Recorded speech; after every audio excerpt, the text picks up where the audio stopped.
Have you ever thought about how mundane dreams are? It's not that they can't be shocking or fascinating, but you'd think a kind of perception completely untethered from the actual world would be a bit wackier? I dream of people and other sentient beings, objects I'm familiar with, the language I was raised to speak. Even my most out there dreams don't involve me being plunged into a world of shapes and sounds and colors arranged in ways I can't categorize. Why not? Why so derivative? Why are dreams all confined to that which we can already see? Well, you could think of it another way. Not as dreaming of what exists in our waking life, but rather our minds endowing the world with the shapes and colors and sounds that it dreams of. Maybe it isn't that we're unimaginative, but that we create the world to adhere to our imaginations. Think of a snowball, right? It isn't inherently round, white, and cold. It's round, white, and cold because humans perceive roundness, whiteness, and coldness when observing it. We give the snowball those attributes because our bodies looked at it and touched it, and that's what they perceived. This may seem like a mundane observation, but it's kind of revolutionary. At least John Locke thought so. After all, if human perception is the only thing that gives shape to the things in the world, our knowledge is bound to be pretty flawed, us being humans and all. We can't arrive at the truth from authority, because even if those authorities are interpreting the words of a perfect being, that interpretation comes from a human's perception, which can be wrong or incomplete. But another consequence of this is that once we take in an experience, we teach ourselves how to perceive the thing in the future. Memories of experience eventually become so fluent and pliable, becoming tinged with other memories and our own soul stuff that we can't help but dream, manipulate that which we remember into forms that are brand new to us. We aren't unimaginative. We're bursting with so much creativity that our own waking lives can't even contain it all. Isn't that strange? To a baby, the world is all arbitrary shapes, but with time and learning, we train ourselves to see these constructs in the way others do. How do we seem to overlay our own realities over the world that exists, turning infinite light into distinct colors, or turning soil into countries, people into identities, sounds into names? And what does a world without these boundaries look like? There's only one way to find out, right? At the moment of death, those boundaries disappear. You lose your name, you lose your desires and memories and fears. All that matter that held you together begins to lose its grasp on itself, and you dissipate. What would you see then? Would there be a you to perceive anything at all?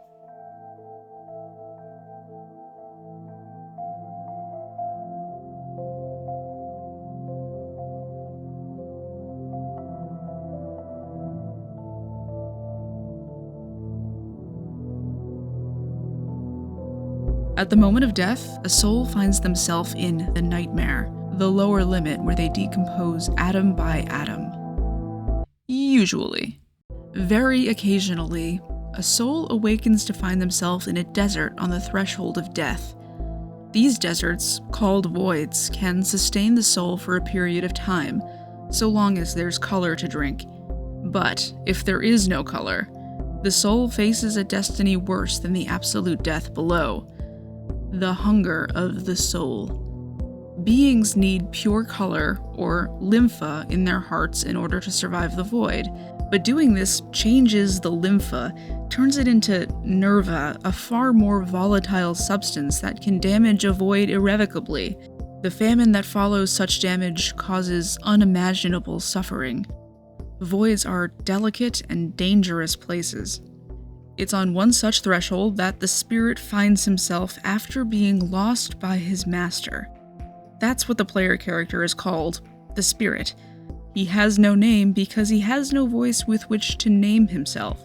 But, even if he could speak, he probably wouldn't care enough to name himself anyway.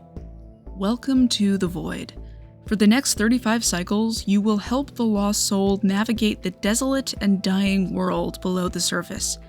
You'll help him cling to life, or some cheap imitation of life, by scouring the void for color.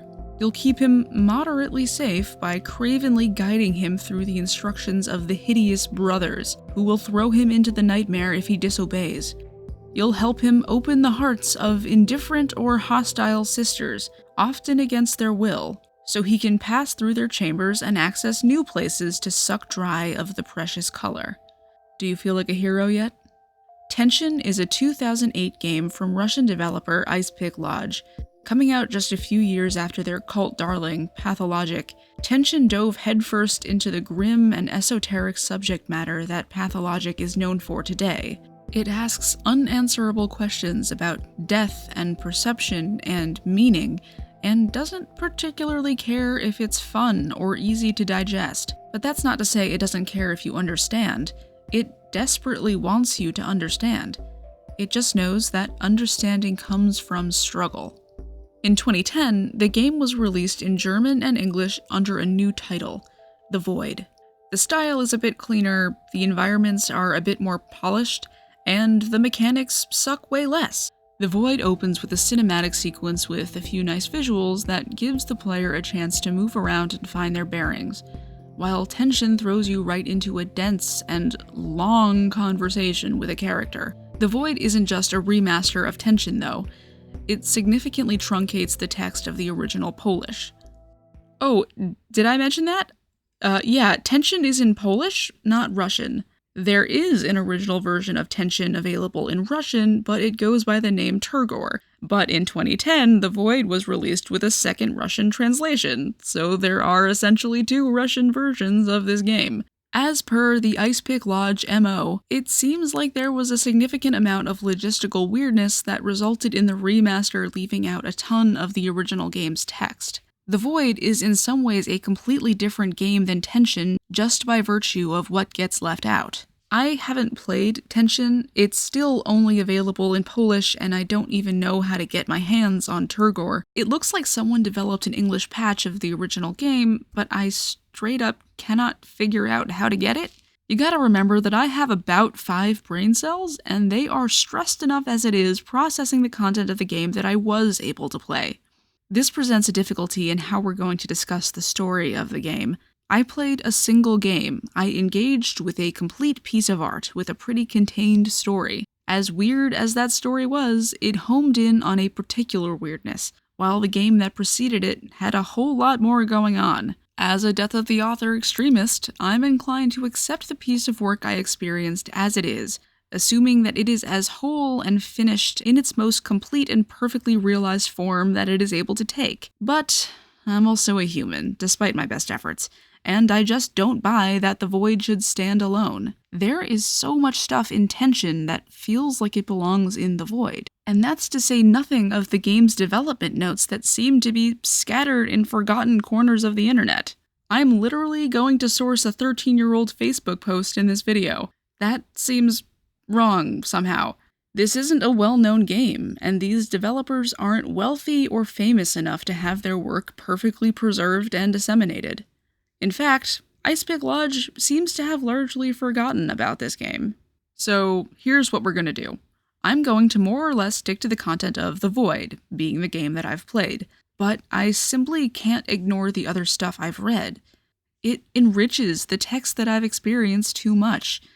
There are some wildly cool aspects of this game's conception that simply never made it to The Void. Fuck my artistic morals, I can't not engage with that stuff. If you're subscribed to my channel, you're going to heaven, but also, you may have seen in my community tab that I will be discussing Pathologic 2 in a later video, and that's kind of weird for me. It's not my MO, I'm not a devourer. It's honestly kind of weird that I've so thoroughly consumed more than one piece of art from the same artist. But Ice Pick Lodge has sort of captured my attention in a way that makes it impossible for me to not consider their work as windows into understanding some greater artistic vision. I feel like they know something that they're trying to communicate.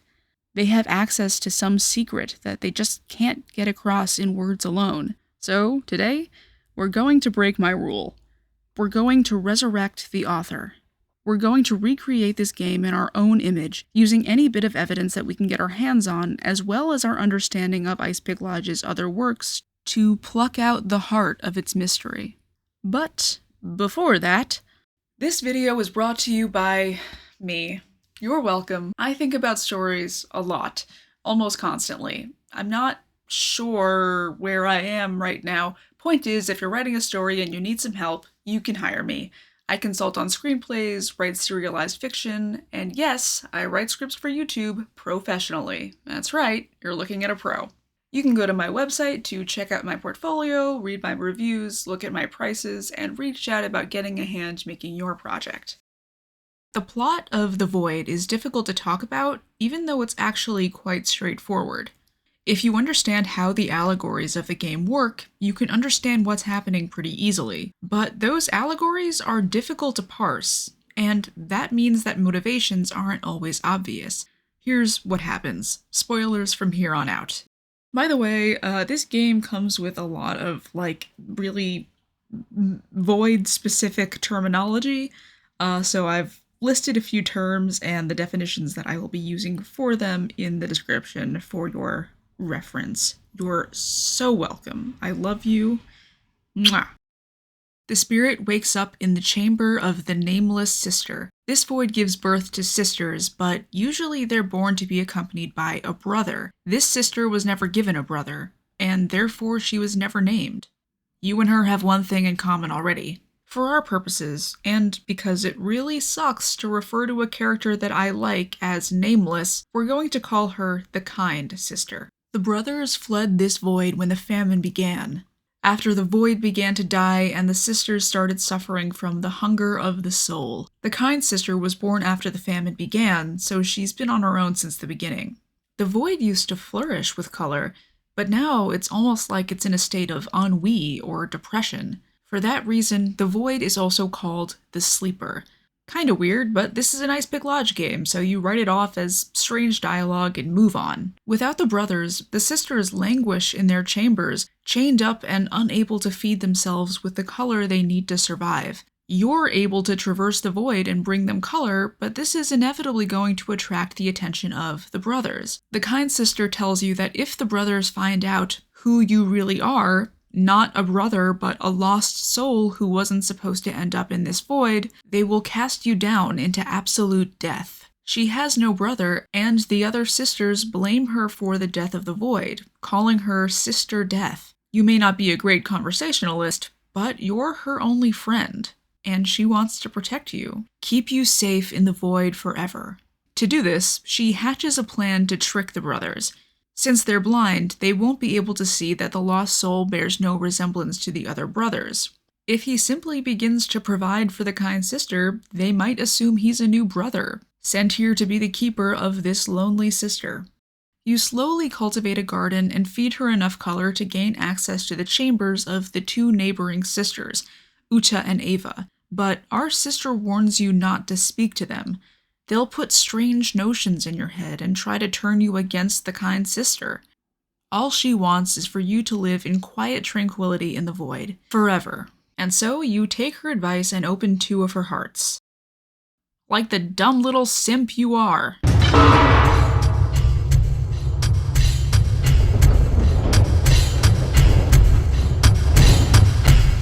As the kind sister predicted, these activities attract the brothers back to the void. They're nothing like the beautiful sisters.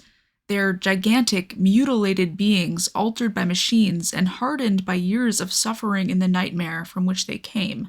The brothers are a religious order that worships color and protects the sleeper. In order to do this, they have to keep the sisters alive but firmly under heel, because color is attracted by the sisters. The brothers are infiltrators in this void. The sisters were born here, but the brothers used color to claw their way out of the horrifying nightmare below.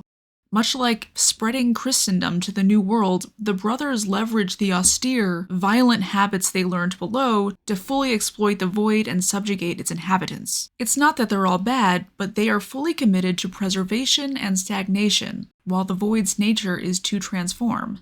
Lympha of any color is precious. You must listen to the will of every color and combine colors carefully combine color mindlessly is taboo. The brothers immediately clock that you aren't like them, that you haven't suffered in the nightmare, and a rift forms between those that want to make you an apprentice to their brotherhood and those that want to fucking kill you. The first brother you meet is the Mantid, a spindly creature of stilts and spears that speaks in a vaguely mechanical voice.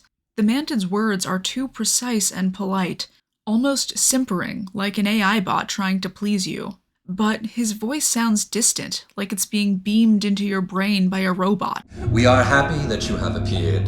Very happy. You do not have the right to be called Keeper yet, but we already think of you as our little brother.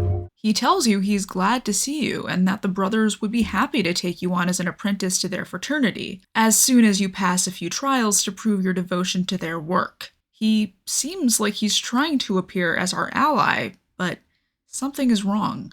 You don't know anything about the brothers other than what the sisters have told you, but you can at least make one determination about the being towering over you. You can't trust anything he says. The brothers give you a series of trials that take you even further into the void. They have no intention of giving you trials that you can actually pass. You're weak and unserious. But you have one asset that they don't have. You can see color. Not only are sisters more likely to help you because you can give them color, but the literal voice of color speaks to you and helps you accomplish tasks that the brothers never imagined you to be capable of. The warden thought up a devious trick. He realized who you are, but tried to turn you into a lifeless container, like the rest of them. But in you, the scythe met a stone, and it turned out he was no match.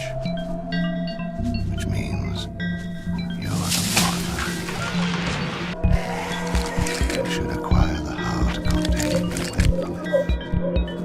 It's kept somewhere in Una's domain. Soon, you're roaming the void with as much freedom and respect as the other brothers, and you even have a few allies. One of the brothers, Montgolfier, takes a particular liking to you. He thinks you have the potential to end the famine. He doesn't understand how you've managed to find your way here or complete the tasks the brothers have given you, but he's willing to trust you anyway. As a token of his trust, he reveals something to you. The Sleeper is a human being. This void is the inside of a creature that seems to have lost its soul, and that's why the color is diminishing. But Montgolfier is hopeful that the spirit may have the means to awaken the Sleeper, bringing the color back and saving the void. So you throw yourself back into your work, building gardens and mining deposits and capturing creatures brimming with color.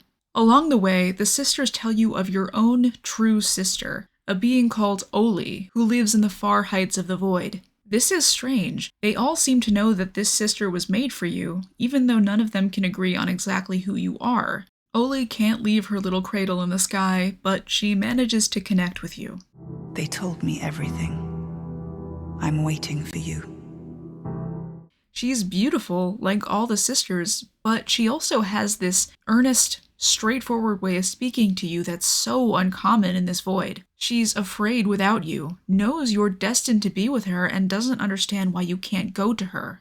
On top of the bare-bones struggle to stay alive and complete the brothers' trials, reaching Oli becomes your main goal for a long stretch of the game. The path you're forced to take in order to follow the brothers' instructions means that you will probably arrive at Oli last. By the time you reach her, you're a master of this void, liberator of sisters, and demonstrable threat to the brothers. She was clearly intended to be something like your bride, but, she notes, you now seem old enough to be her father. That's how drastically your mastery of the void has changed you. Oli is a newer sister, and she's as hungry for knowledge as she is for color.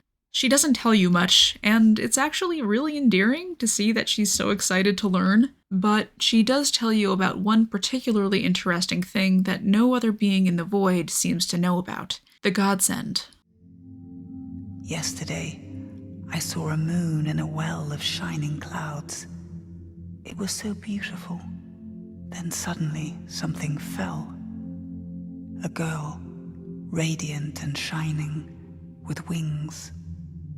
She was in tears. Since she landed, she's been dashing around restlessly. Is she an angel? I call her godsend. It's around then that you're presented with a choice. The void is on its way out, and Color wants to escape before that happens. There's only one way to help. You're going to have to perform the rite of devotio. You'll have to gather all the remaining color in the void until you achieve the painful state of turgor, where every molecule of your being is being pushed to a breaking point. Then you'll give all that color to a spirit, giving them the propulsion to ascend to the surface above. You will have to choose one sister to send up, allowing the others to die with the void. Or you can send yourself, allowing every artifact of this void to be swallowed whole by the nightmare. Or you can just become a brother and continue oppressing sisters. But that's the bad ending, don't do that. Just as you're starting to make decisions about who you may want to send to the surface, your only real friend, the kind sister, does something unthinkable. What can I do but help you in any way I can? Take all my color, I'm giving it to you. I can't go on like this anyway. She gives you all her color and dies. Such a sacrifice has never been seen by the brothers or sisters, and it shakes the zeitgeist of the void to its core. Giving is forbidden by the commandments of the brothers, and even if it wasn't, giving everything until there's simply nothing left is completely incomprehensible. The brothers react with panic-induced militarism. They decide it must somehow be a plot against the sleeper being orchestrated by the sisters, with you as their hapless pawn. They form a witch hunt to find and execute the sister responsible. Of course, this leads to an indiscriminate bloodbath. You can either intervene and kill the brothers, or allow the sisters to be picked off one by one. Before the end, you receive a vision from the voice of color. You're shown a flash of the surface, and you see a figure made of hundreds of points of moonlight. This must be the godsend that Oli mentioned. You follow her in her frantic flitting around the surface, where she's preparing to give birth to whomever is ascended to the surface, either the spirit or one of the sisters. As you follow her, the voice of color speaks. The sleeper is the one who lost you. The void is you. You are the sleeper. You may be a lost soul, but not because you've lost your way. It's because the being you belong to no longer cared to have a soul. Maybe he killed himself, or maybe it wasn't quite as literal as that, but either way, he fell asleep. That's how souls are lost. Lost souls are like that. They're heavy. You let your soul go, and it sinks. The life of a man is a chain of voids, and the lifetime of each void is short. Color runs out, the soul leaves, and everything falls into slumber. That's why no one can agree on what you are. You're a human spirit who used to be a lively, creative person. But this limit hasn't always been a sleeper. Before he ceased to live, it was awake. And I gladly came here. He was an artist and a poet, a creator. Back then, when the sleeper created dozens of sisters, I came here even more willingly. But now he has fallen into slumber, and worms are crawling around his chambers. So, ascending yourself is literally giving the sleeper, a human being, a second chance at life. But there's a reason the sleeper lost you, isn't there? Will bringing him color actually revivify him? Or will it just temporarily delay an inevitable death? Maybe sending a sister to the surface is what's best for the world. You can either die with the void when it runs out of color, or purposefully kill the void. Either way, it's on its way out and it's your fault. And maybe that's why no one likes you! Yay! 90% of the game is focused on the mechanics of handling color, and if there's one thing everyone can agree on, it's that you're fucking that up. Since you're mute, they can ascribe any kind of stupidity or maliciousness to your actions without being challenged. The brothers don't like all color indiscriminately. They want it in its most pure and natural form, called Lympha. This is the color that can be found littered around the void, and it's what the spirit needs to drink in order to stay alive. When the spirit gathers pure color, Lympha, it's stored in his memory. The color has to go into his hearts in order to keep him alive when passing through the void, and this passage changes the Lympha into Nerva, which is stored in the palate. From the palate, it can be used to travel through the void, or fight, or do just about anything, except be stored. If you don't use your Nerva before the palate gets too full, it spills into the void. And that's a pretty good way to piss everyone off even more. The brothers hate Nerva. The brothers don't process Lympha like you do. They drink it, but it stays in the form of Lympha and snakes around in their insides. You'll notice in their designs that the brothers are all fused to some kind of mechanical apparatus.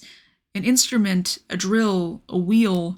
One reason for this is that they came from the nightmare, the absolute death where most souls go to decompose, and the grotesque horror of that realm mutilated them so severely that they essentially need prostheses to survive. But secondarily, they've had to augment their bodies to have more room in which to store color. They refuse to allow the color to pass through them and spill into the void, and they certainly won't be giving the sisters any more color than they need to survive. So they build spacious stomachs for themselves that hold the color in. It burns, they're in constant agony, they're suffering from a brutal case of persistent self-imposed constipation, but they still consider their void to be a paradise. Meanwhile, the spirit can't help but create Nerva. Sure, you want him to make Nerva. You're doing it intentionally, you prick. But the lost soul has no choice. The color passing through his hearts turns into Nerva. It's an involuntary process, like creating insulin. There are a few brothers that actually like the spirit and think that he's been summoned to the void to do good things, but they only like him because they don't believe he's responsible for the conversion of color. They believe the sisters are somehow creating Nerva on their own, or that the sisters somehow charmed the spirit into it, forcing him to do this unspeakably evil taboo. The sisters are a bit softer on you, but a good chunk of them dislike you pretty strongly. The sisters know about the rite of devotio. They know that you're fated to kill all but one of them, and that you may choose to send none of them to the surface. The rift among the sisters is really complex and fascinating, but before we get there, we need to understand a bit more about color. There are 7 colors, each with unique attributes, and each sister has 2 colors that they can drink, and 2 colors that are poison to them. This color profile helps characterize each sister beyond their dialogue and actions, acting as a fantastic shorthand for the beliefs and goals of characters that we don't normally get to spend much time with. Silver, we are told, is the color of miracles and magic, the color of insanity, the color of passionate states, the color of an earned reward. We are also told that it has a strong shade of surprise to it. You probably wouldn't group miracles and magic in with an earned reward unless you saw my last video. If you had seen it, you might come to the conclusion that there is a kind of magic that demands work, sacrifice even. Perhaps this is why it's connected to insanity, passionate states. The ability to sacrifice in order to create a boon does take a kind of madness. Silver is also said to be ethereal, and throughout the Silver Sisters, there is a common thread of being able to glimpse into the meaning of things. The magic of silver isn't just luck, it's a kind of clairvoyance. Cold-blooded argent, unbendable backbone, treasury of the Forsaken Kingdom, patron of the Takers, strengthen thy servant. Crimson is said to be the color of anger, the color of awareness of one's rightness. But although its main power is destruction, there is also creation in this color. Of course there's creation there. All destruction is creation. You can't break something in half without being left with 2 new things. For me, Crimson evokes the Kshatriya, the warrior caste in Hindu culture.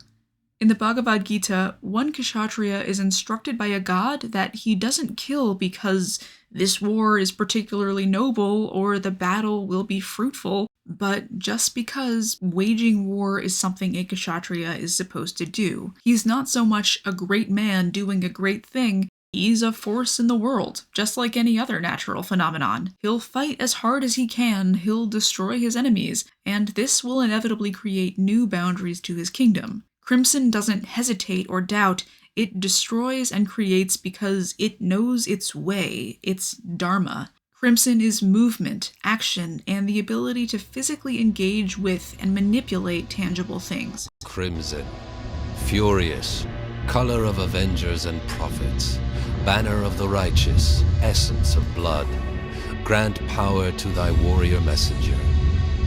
Me, thy faithful warrior messenger, recall. Amber is the color of madness, the color of delight, of rapture one step away from possession, the color of conscious creative joy.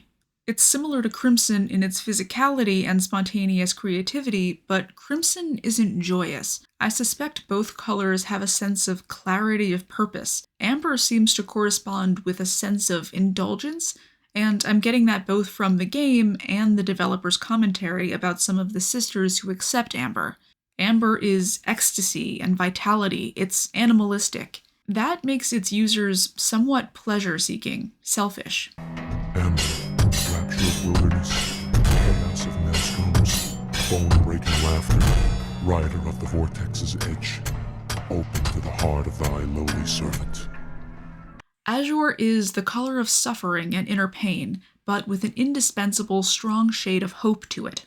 It makes you sensitive to time by making you faster when it's in your hearts. Azure has you constantly thinking about how much time you're wasting, and how long the minutia of grinding in a game feels, and how little time you have.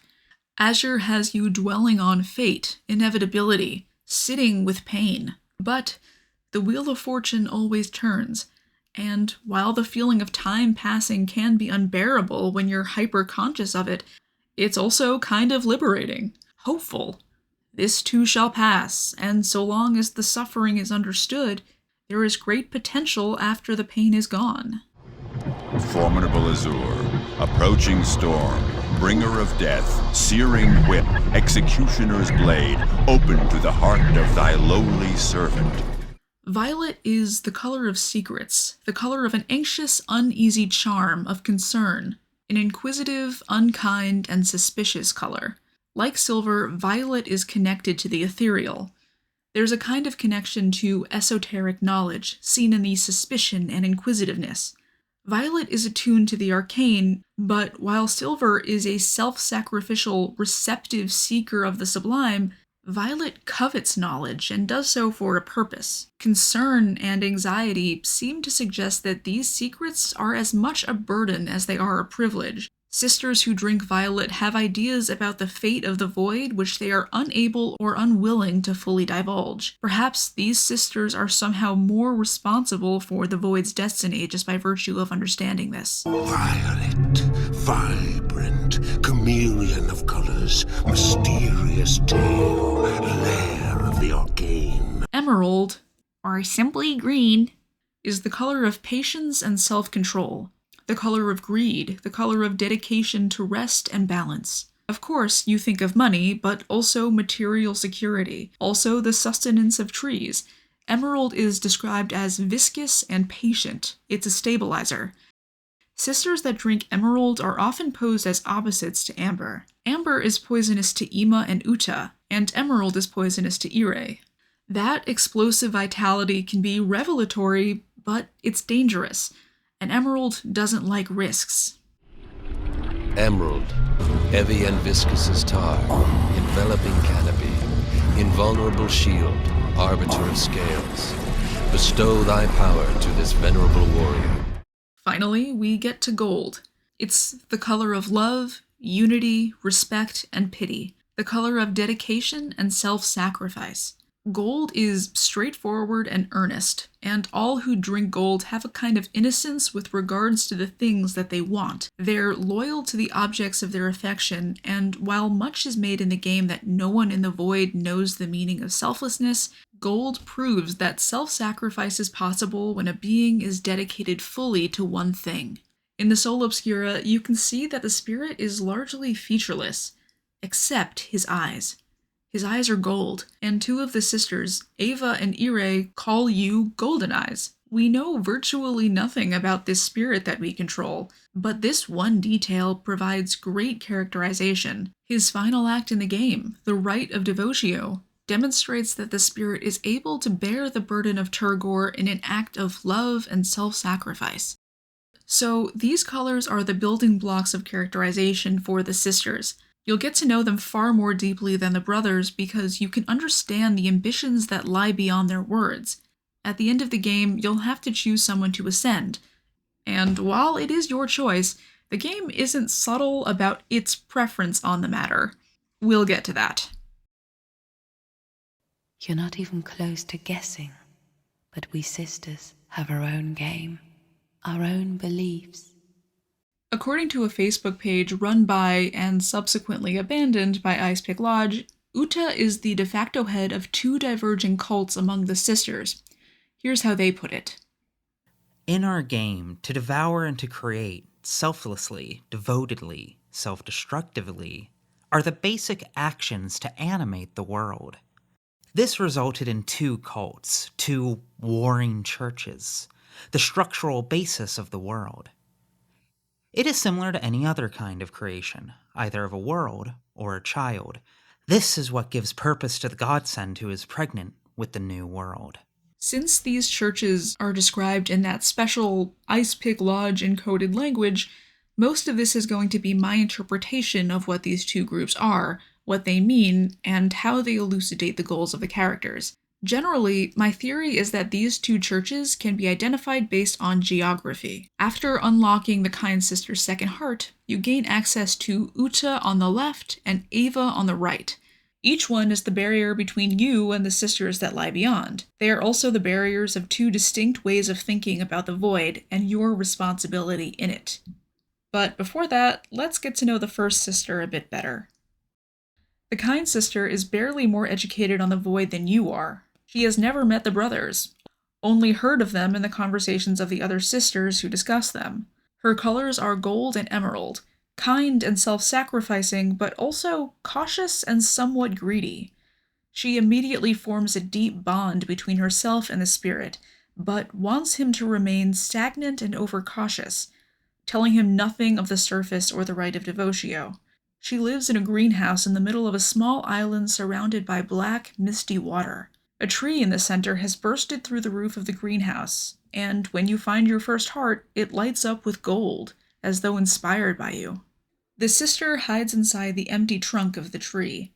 She squeezes into the shadows when she notices someone approaching, but relaxes when she sees it's you. Her soul obscura shows her huddling in a fetal position, submerged in water, with brilliant points of light chaining her to this island.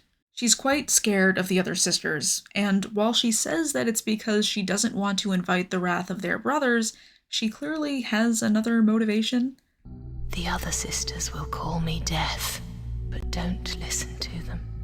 She feels hurt and excluded by the others, and if you go to them, you might leave her behind. She doesn't smother you. She makes no argument when you see the sisters anyway, but it does hurt her. When the brothers return, they demand you rip out the heart you opened in the Kind Sister with your color, but she does it for you. She apologizes for being wrong about her plan to fool the brothers and supports any subsequent action you take. I kept wondering when I was going to see a more sinister angle, but the most you can say for her faults is that she's just so lonely, and that motivation alters her judgment at points.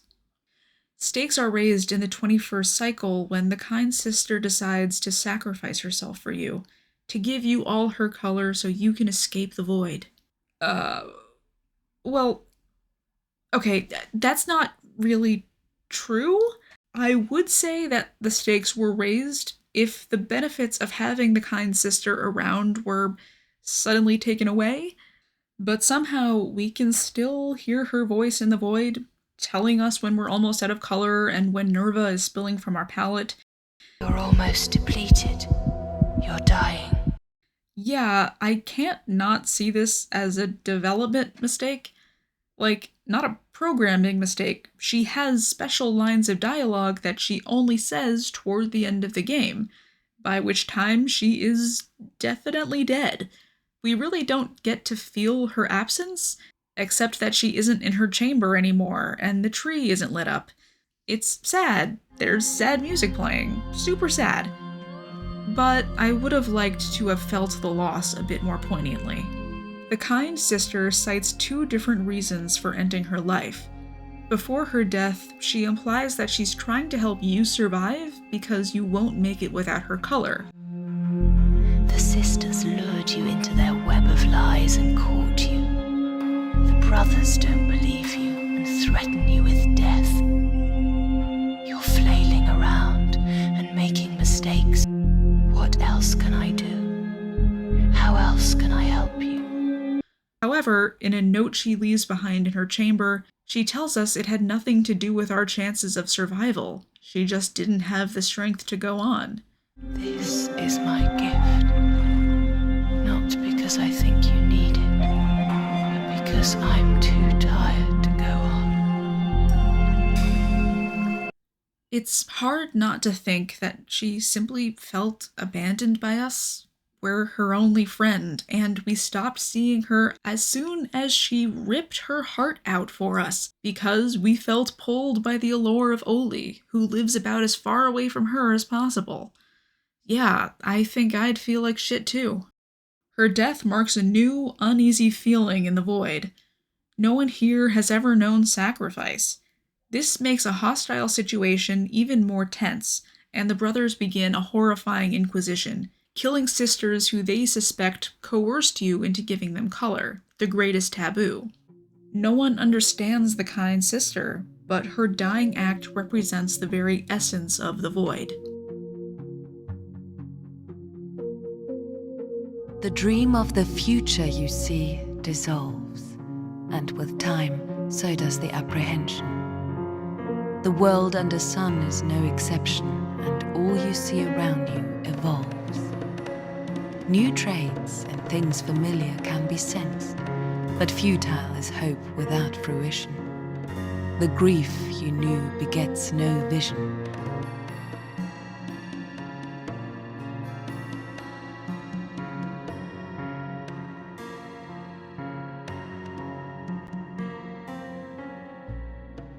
After opening the kind sister's second heart, the next sister you're likely to meet is Uta. Uta introduces you to Una, Ire, and Yani. I assume that these are the creators, in the words of the developers. What ties them together ideologically is that they want the void to remain undisturbed. The void is a beautiful, worthwhile place that deserves to exist in its own right. It's not just a platform from which to jump to the next thing. These sisters have a deep understanding of and devotion to the sleeper. They are inherently passive, seemingly the most emotionally affected by the famine, and they want things to go back to how they were. They don't want to change things, and they don't want to anger the brothers. Nobody cares about anything anymore, and no one knows why nobody cares. Uta lies in a hammock at the entrance to a cave, staring at the moon through a crack in the rock, and the moon stares back through a pale eye etched in its face. Again from the Void Facebook page. Uta observes closely and listens carefully, trying to get a hint of understanding of the void. This has become her primary goal. She lays in the bark, gazing at the moon, the eye of the abyss, the eye of the creature, whose gaze she once felt. She is much more like a person, who seems to have heard the words of revelation in the whispers of the wind, and now can't stop listening to it, hoping for the continuation. As an aside, the same moon can be seen when the spirit catches a glimpse of the surface. I take this to mean that the surface isn't quote-unquote the real world, it's the creature's perception of the world filtered through his own ego. But we'll get there. Uta almost looks comatose as she observes the object of her desire. She desperately wants to understand what and where she is, but she feels that doing so requires stillness and observation. Her colors are emerald and silver. As we know, silver is ethereal and speaks to the suffering and sacrificial attribute of magic and clairvoyance. Uta is a student of her world. She is in a kind of passionate state, even though she's easily the most lethargic of the sisters. The madness is in the obsession with meaning. Emerald is a more obvious connection to her behavior. Leave me now. A new sister was born for you. Forget Sister Death and hurry to your Oli. She moves and speaks languidly, seems exhausted all the time. Uta is one of the few sisters that talks to you throughout the game regardless of where you are, and much of what she says reflects the bitterness that she feels. She wants to live, she wants to understand, but her days are numbered. Her interactions with the spirit are oddly mercurial. She's repulsed by us. No one in the void cares about anything anymore, and somehow she seems to know that this is his doing. You've spawned a hell of a lot of predators, Mute. All these half-dead creatures are your children, the offspring of your powerlessness. Are you happy? Still silent? Of course. You've never really understood what you should use color for. But she doesn't exactly blame us. She's angry, but it's almost like she's musing on the inevitability of the situation to herself. Stupid sisters. Rejoice, they say.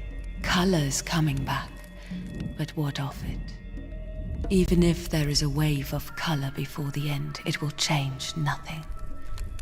The void isn't alive anymore, it just exists. What will we use color for? To paint the dead and dying? No sisters are born anymore, which means there's no use for color. Nobody to ascend. All this inane joy, it only comes from the horrors of our long famine. When someone loses their soul and falls into slumber, they have no future. She's full of jaded, bitter feelings for the death of the object of her only affection, the void itself. She shares her knowledge, but doesn't pursue much action throughout the game, choosing to spend the final days of the void thinking and dreaming. She tells us to continue on toward death in the nightmare. Death is coming, and no one cares enough to prevent it, so why linger here in a dying void? And yet... Or can you give me a taste of the emerald or silver I love? Do you know how to do that? There's that emerald greed. She wants to live. Uta flip-flops on her feelings about you quite a bit. She helps you pass the Mantid's first trial, claiming that she simply can't abide the way the brothers are toying with you. It sickens me the way the brutal brothers are humiliating you. They should have just killed you instead of being such righteous hypocrites. And since she's the Mantid's sister, you're inclined to believe her. Your next trial is to kill a giant predator living in one of the chambers. You feebly toss some color at it, and she taunts you. Drop by drop. That's how life slips away. It's a pangolin. You can't break his shell no matter how much color you put into the blow. He's only vulnerable from the inside, and don't stand under him. Obviously, if it was that easy to kill, the brothers would have done it already. But then, the voice of color guides you to a chamber in Uta's realm to find a heart that can actually help you beat the thing, and she's surprised. I don't know what you're thinking. You can't pass the trials. Warden has already decided everything. But you're right. You should fight to the very end, and the pangolin must be killed as soon as possible. Pleasantly surprised, even. Maybe you care about the health of this void after all. You return to her a little later on, making the rounds and visiting your favorite sisters, and she says this. Do you hear the commotion around the void?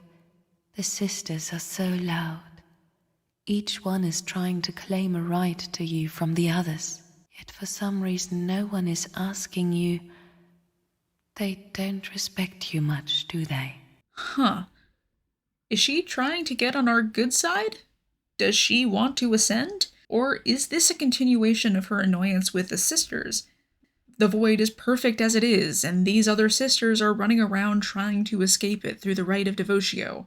Why doesn't anyone care that it's dying? Why doesn't anyone care about anything? Of course, she wants to ascend. She wants to live. Who wouldn't? But it seems to me that Uta can't truly see beyond this void. She doesn't want to. You are responsible for us now.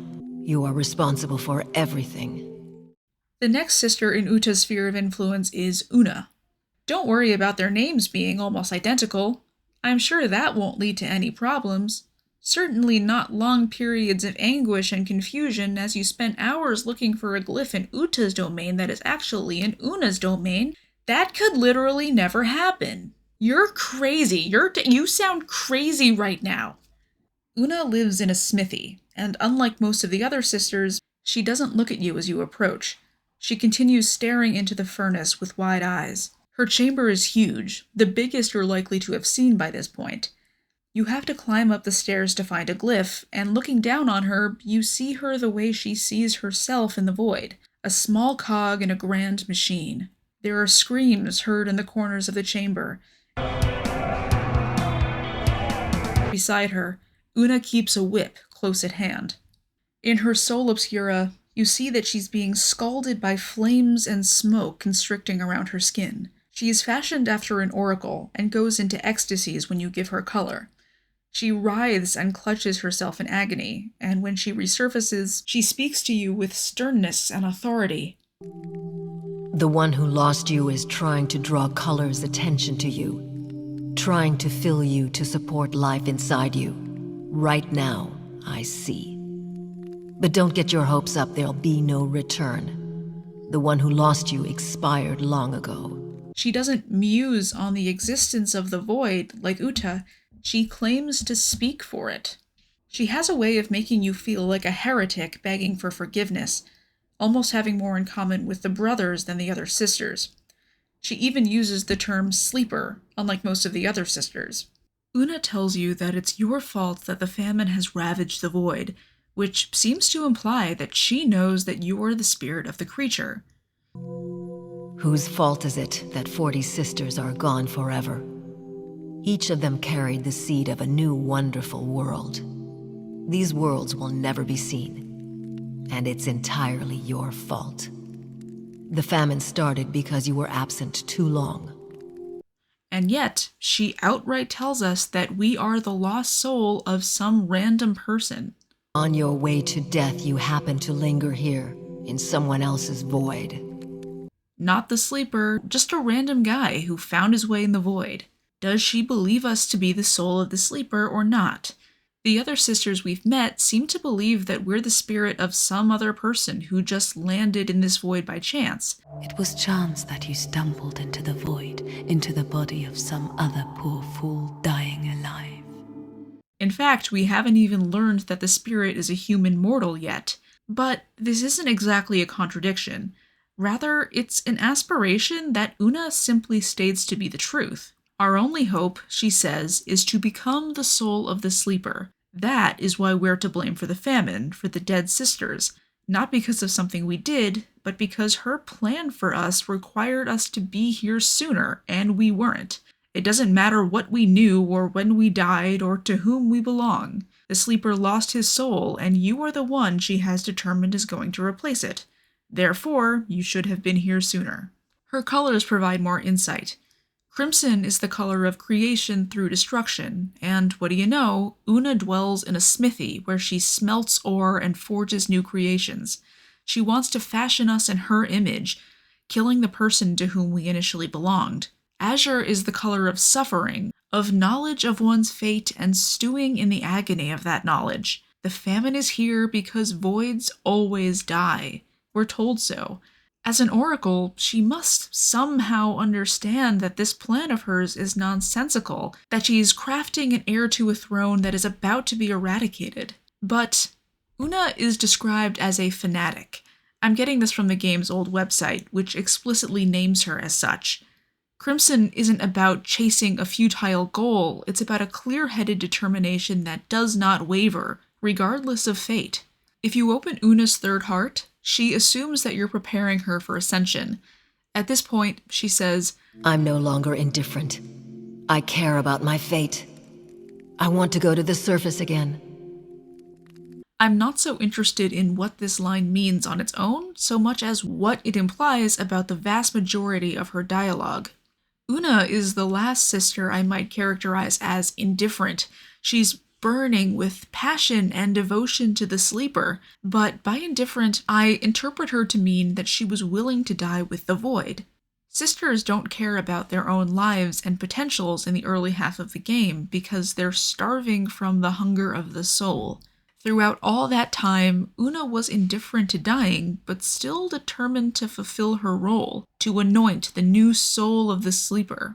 Whether it lives another year or just a day, it is supposed to be inhabited by a soul, and she is the one poised to create a new soul, even if she's destroyed along the way. Conversely, when her third heart is opened and she becomes a caring being who desires life again, she accepts the destruction of the void. If the spirit does the rite of devotio on her, he'll die and so will the rest of the void. Destruction happens on both sides. Last note on Una. She is most likely the first sister you meet on this third level of sisters, since you need to get into her chambers to complete the warden's trial. You've almost certainly met Ava by this point, so Una is the one that introduces you to the other sisters on this third tier.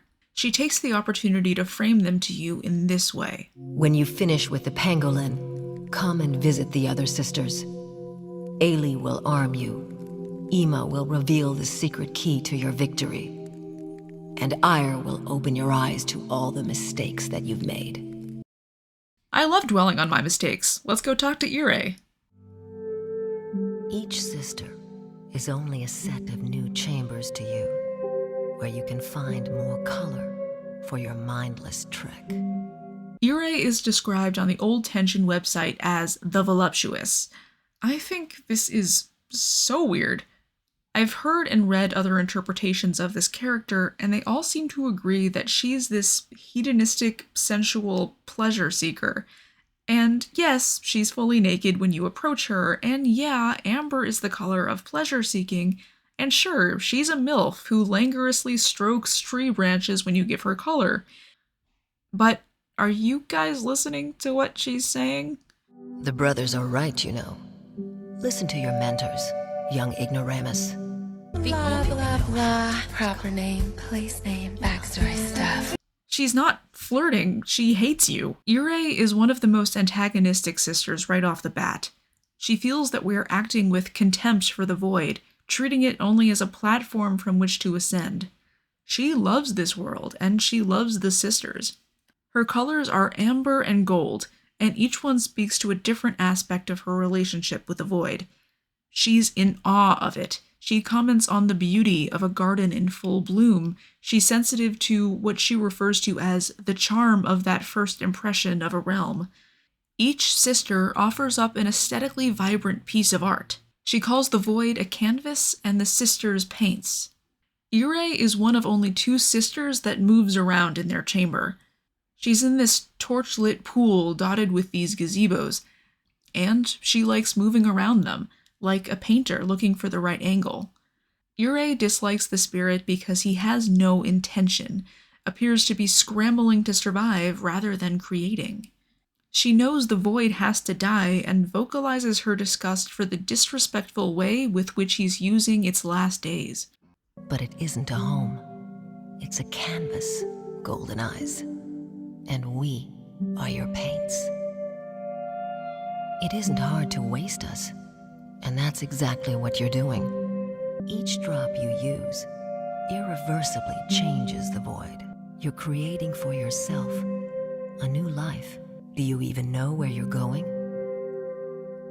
You must send us all into the cold hands of death, yes. But you can change everything. As Amber suggests, Ire delights in the void as a perfect space for conscious, creative joy. She's more fixated on that process than any resulting piece of art. She's the painter that can't stop layering paints on top of each other, correcting, obscuring, re-envisioning. Eventually, the painting needs to be ripped away and hung in a gallery, but shouldn't it be absolutely perfect before letting it go? That gold she loves implies a deep and self-sacrificing devotion to the void, and though she accepts that it must die, she can't accept that its death will be at the hands of a thoughtless, cold, incurious bloodsucker like you. She tells you that your glyphs abuse the void and corrupt the unique realms within, that you're ruining them. That's how she thinks of it. As a lover of all things exquisite and intentional, she can't accept that this ugly process of void death is truly the way her world will end. Don't take her insults too personally. She's suffering. If you've ever played Pathologic or Pathologic 2, or simply watched Ruby Seal's excellent series, Pathologic for those who will never play it, you may be familiar with the character of Peter Stamatin. He's the architect who creates the polyhedron, an impossible structure that he considers to be his daughter, his pride and joy.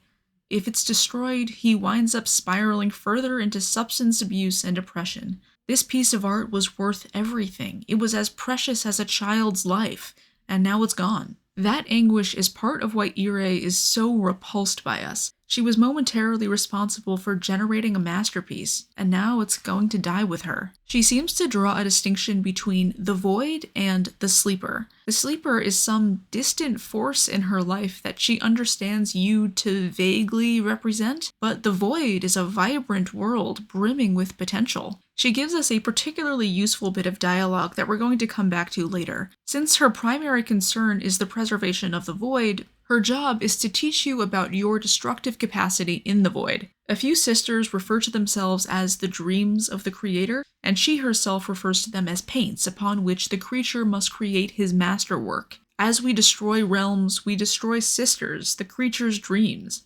But hurting the sisters, in turn, harms their brother keepers. And so, she says, Because when a dream withers, so does the fear. Maybe that's the only good thing that has come of your glyphs. Like I said, we're going to come back to this, because this game can be strangely on the nose about its overlapping allegories, but it's important for Ire's characterization in one particularly notable way. She knows the void needs to die and most of the sisters with it, and she knows that the brothers are these perpetual hindrances that handicap the rapturous potential of the sisters. Ire even appreciates that the spirit is weakening the brothers through his actions. You are the only force in this void actively cultivating its apotheosis, the sum total of her efforts throughout her short life. But she still cannot support you. She will generate endless reasons for you to abandon your work, because she is loyal to the void itself.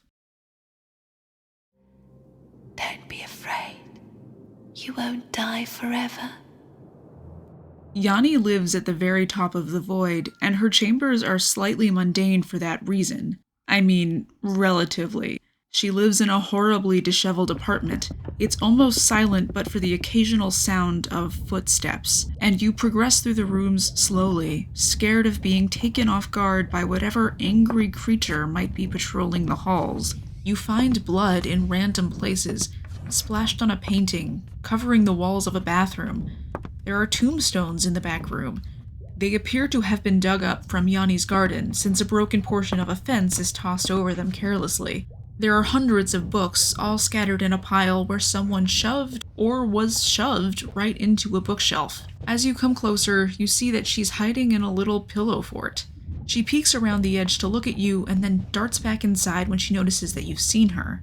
She looks so small and her voice is so weak. Your heart breaks for her. I think of a child hiding while her parents fight. This ends up being pretty appropriate for her character. See, all the sisters offer up their own bits of wisdom and intentions for the future, but Yanni's is a little bit different. She claims to have seen the surface, and she's far from impressed. Finally you came. I wanted to tell you not to wait for me, kind guest. I've seen the upper limit. It is dying of the same hunger, if not worse. I'm not going up there. Well, that's different. Do you want to tell her that this void is dying, or should I? She supports her argument that the surface is bad by telling you that color is lying to you. Did Color tell you the cost of his ascent? Watch out, kind guest. Color is poison. Do you know how many of his voices speak to you, kind guest? Do you think they all agree with each other? They can't stand each other. There's a war going on between them. Each of them speaks to you only rarely to keep your meetings a secret from the others. The balance of colors can also cause great loss. You see, each color passes through its sisters. If you refuse to decide which color will guide your ascent, they will have their own battle, and many of the sisters will not survive. Trust me, I know this will happen. The future inevitably reveals itself to me. Yeah, we'll come back to that last part, because it sounds dubious. But what jumps out is just how specific Yanni's claims are. So many of the sisters we've met have a way of speaking around their beliefs. Una, Ire, and Uta are dealing with the simultaneous beliefs that the void must die and that the void should live forever, and that turmoil leads to a lot of confusing, often contradictory instructions, particularly with Uta. Or can you give me a taste of the emerald or silver I love? Do you know how to do that? A few moments later. You're a cruel one, Muti. We sisters can't refuse color. By opening my heart, you're dooming us both to death. But Yanni just gives you a list of what she believes to be facts. Color is lying to you and manipulating you with sinister motives. Colors will collide in a world-ending theomachy at the end of days. Her apocalyptic visions of the Void's future feel like a natural consequence of her two colors, violet and azure. Violet is the layer of the arcane, the color desired by the inquisitive, restless mind. Violet often isn't straightforward because it doesn't concern hard facts that can be easily communicated. It's opaque. Azure is the bringer of death, the color of languishing in the sorrow of one's fate, but with a firmly hopeful stance to root the suffering. Yanni believes that the future inevitably reveals itself to her, and yet she asks the spirit to stop this from happening. Color will demand you only let two sisters live that have one favorite color in common, so we don't stand in each other's way. Color only needs one of us. Strong colors will determine everything, because the brothers will begin killing the other color's sisters. Maybe the rite of devotio doesn't scare you, but don't you feel sorry for us? Can't you stop this from happening? We'll come back to these colors, but first, I'm gonna let you in on a little secret about Yanni. She's wrong. Just objectively wrong. She foretells of a war between the colors that never occurs. She says that two sisters who share a single color in common will ascend, when only one sister can ascend. She says that she's been to the surface, but how is that possible when she's chained up in her room? While it could be tempting to chalk this up to one of the many abbreviated aspects of the Void, lost in the funding crunch inherent to the studio and in the translation, there's one more thing to consider. So, if you open up a sister's third heart, her brother will hunt you down and try to kill you. Usually they do so with a generic comment about how you shouldn't be feeding their sisters because they're cunning and manipulative. But with Yanni, it's a bit different. Her brother is Warden, a terrifying skeletal humanoid whose ribcage extends into the bloated shape of an actual cage. He can trap you in it while you fight, and it's the most horrifying thing I've ever experienced. Anyway, when you open Yanni's third heart, Warden tracks you down and says, "Young one, you should know that this exceptionally suspicious sister was entrusted to me for a very special reason. When she was born, we were in such fear as if a two-headed freak was suddenly among us. There had been no sisters like her before. Yet you, I can see, find her quite attractive. The reason I got her is precisely to hide her anomaly. You shouldn't have seen her place." Now, the brothers are a bizarre force in this world, often as buffoonish as they are cruel, But they don't disseminate falsehoods. They aren't delusional. Rather, they speak some aspect of the truth from a fearful and inflexible perspective. So, what anomaly does Yanni have that makes her so particularly repulsive to the brothers? We can only speculate, but Yanni was pretty strange to me too when I first met her. We're yet to meet the other Violets in this video. Oli and Ava both reside in the Church of the Devourers. Devourers. That's a really difficult word to say. These sisters have that uneasy charm, that ethereal knowledge that gives them this strange, cold magnetism. You want to understand these sisters better. You want to glimpse what they've seen, and they have a desire to communicate it with you, but they lack the ability to do so in just words. Yanni doesn't do that. She's charming, but mainly because she's so cute and sweet, and you feel bad for her. She doesn't have that careful restraint needed to consider her knowledge from different angles. She's not a very effective Azure either. Ima and Una, the other Azures, have hope that the purpose for their suffering will eventually be vindicated.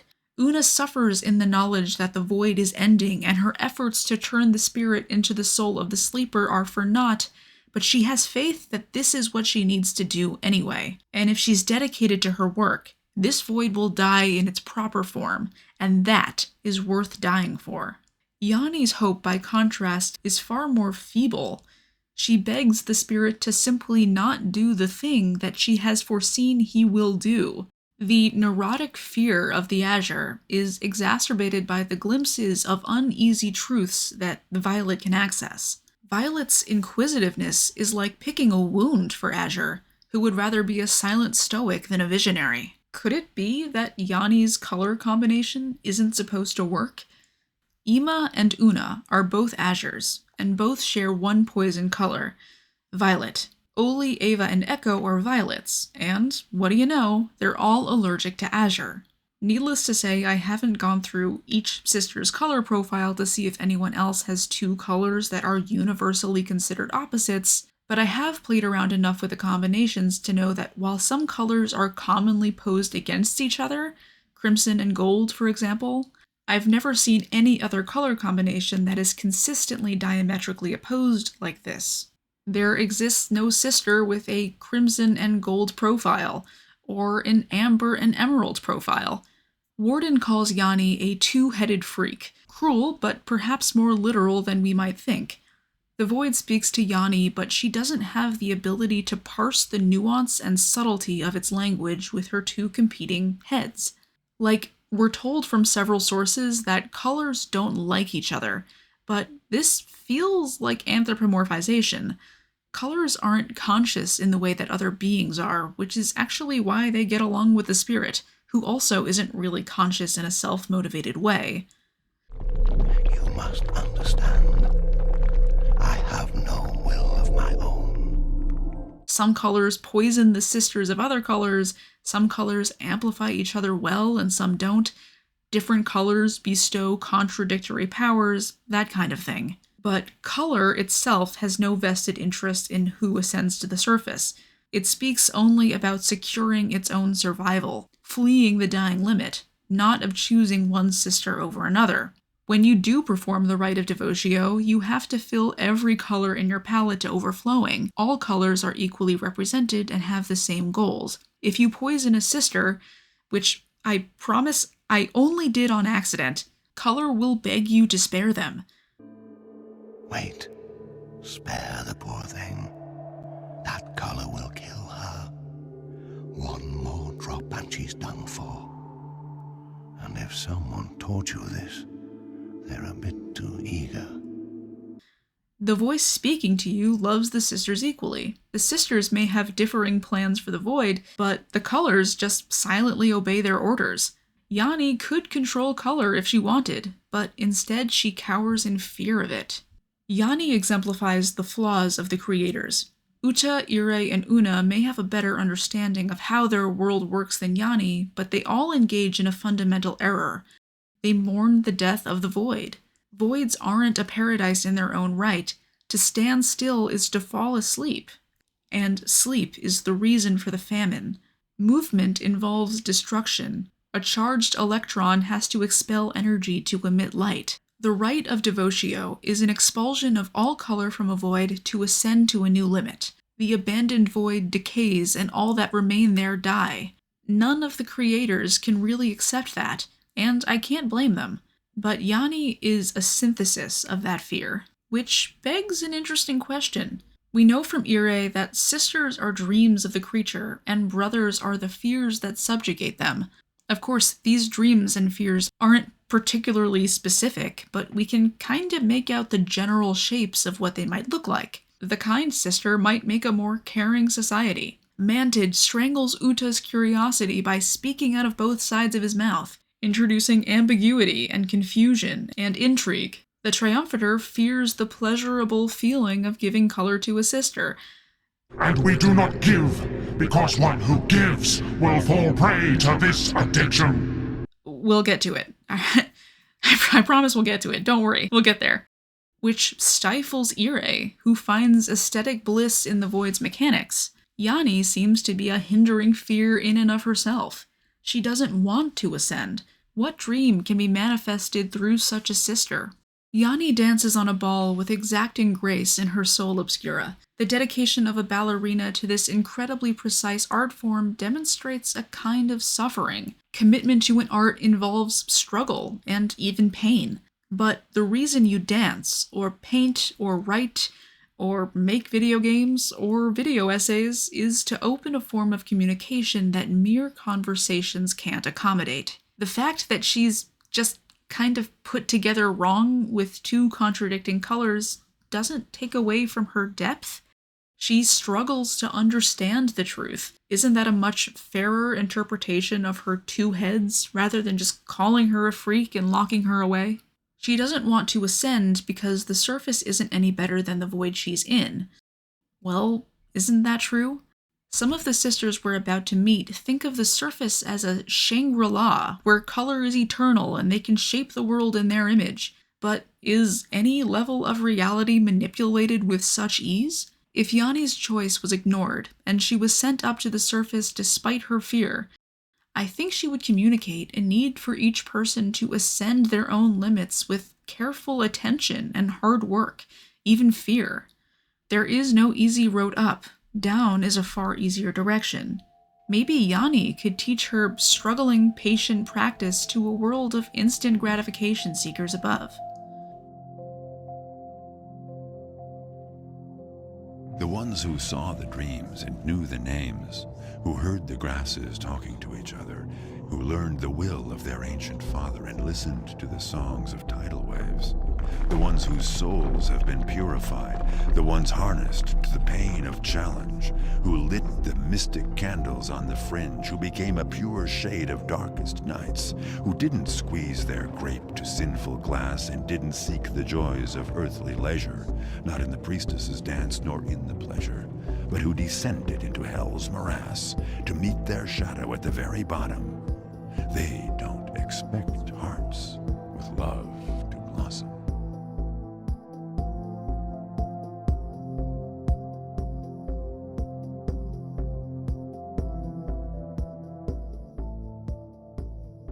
The cult of Ava is the competing church in the void.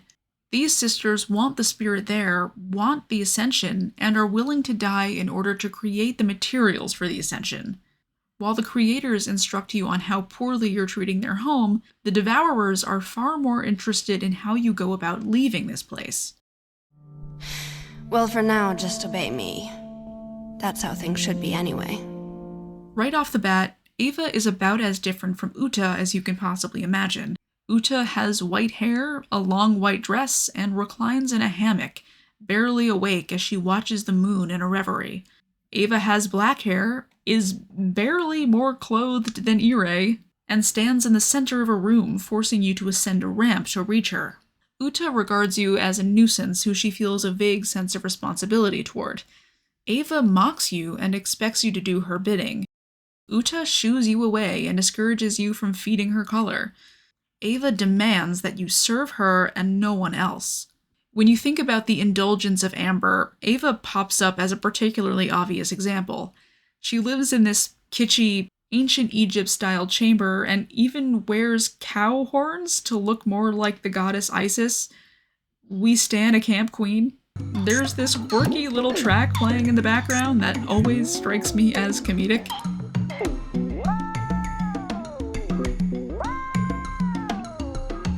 It's such a bop, I listen to it all the time.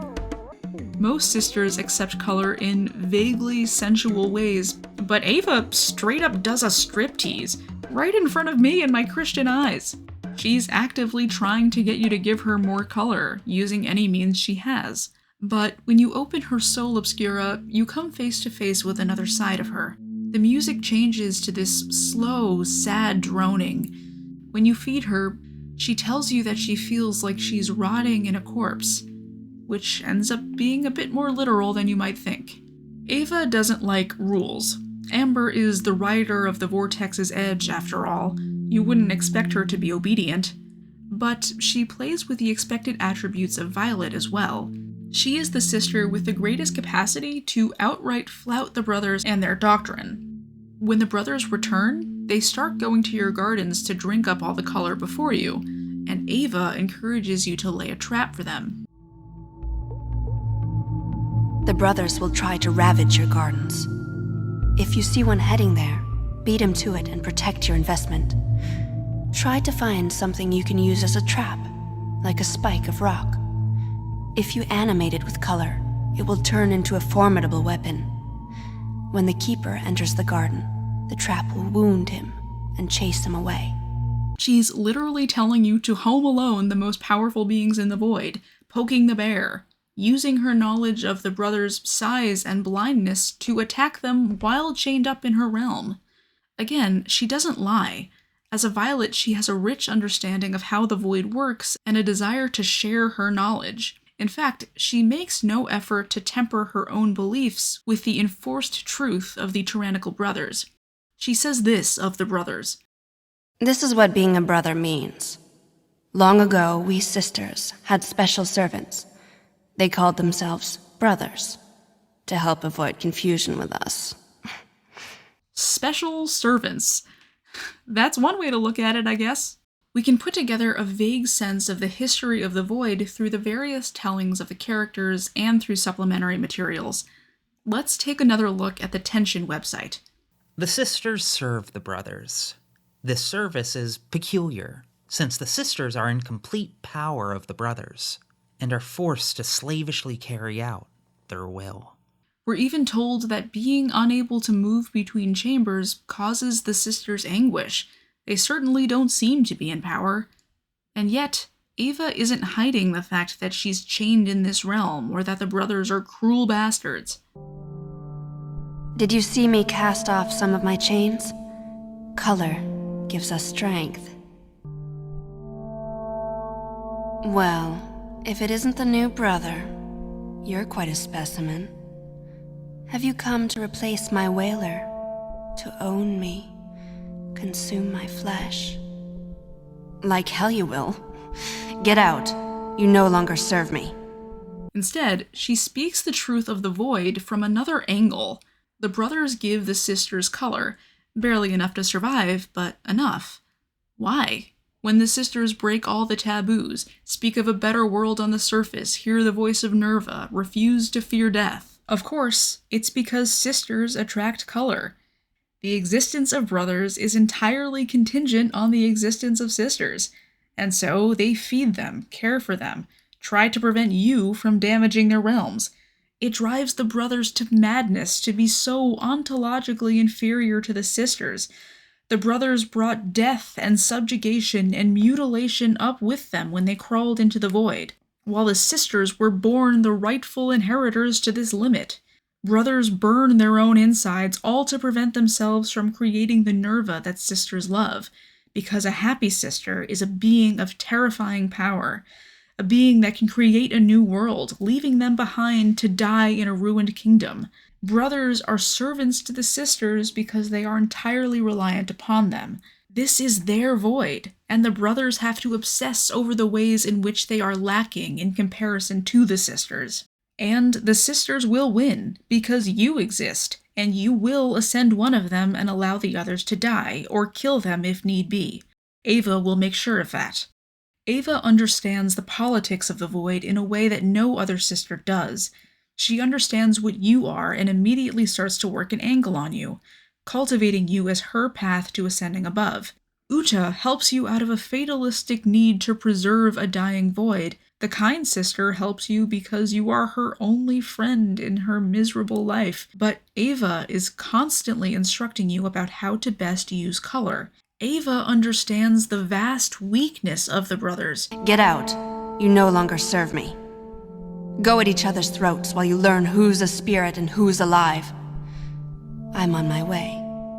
Color is already filling me, preparing me to rise to the surface. When I arrive, I'll turn that world into a fairy tale and launch a golden age that will cause angels to envy people. This is the archetype for the Devourers. No other sister outright commands you to choose her, but Ava is entirely confident that she is the woman for the job. She leads her cult by persistent example. She knows this void and is willing to ignite it so she can fulfill her purpose. She is the master here, and that amber, that furious desire to create, is far more violent and rapturous with her than with Ire, who seeks to preserve her creation. Ava's destructive capabilities are at the heart of creation. The rite of devotio is not suicide. It's just the way all new things are made. Ailey is likely to steal your heart immediately. Not like Yanni or the kind sister, who seem so sweet and sad you just can't help but mom on them, and not like Ava, whose audacity is just mesmerizing to watch. Ailey is just a nice person. She's good people. She's down to earth. The first time she speaks to you, she actually cracks a joke. And you need two to accomplish this goal. Two loving hearts.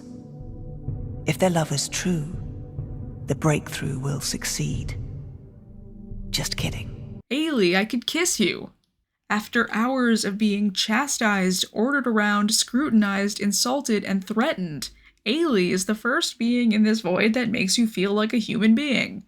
It's confusing because you're not a human. You're the disembodied husk of an entity a human used to inhabit, or something. But Ailey just uses the golden rule. She treats people the way she'd like to be treated.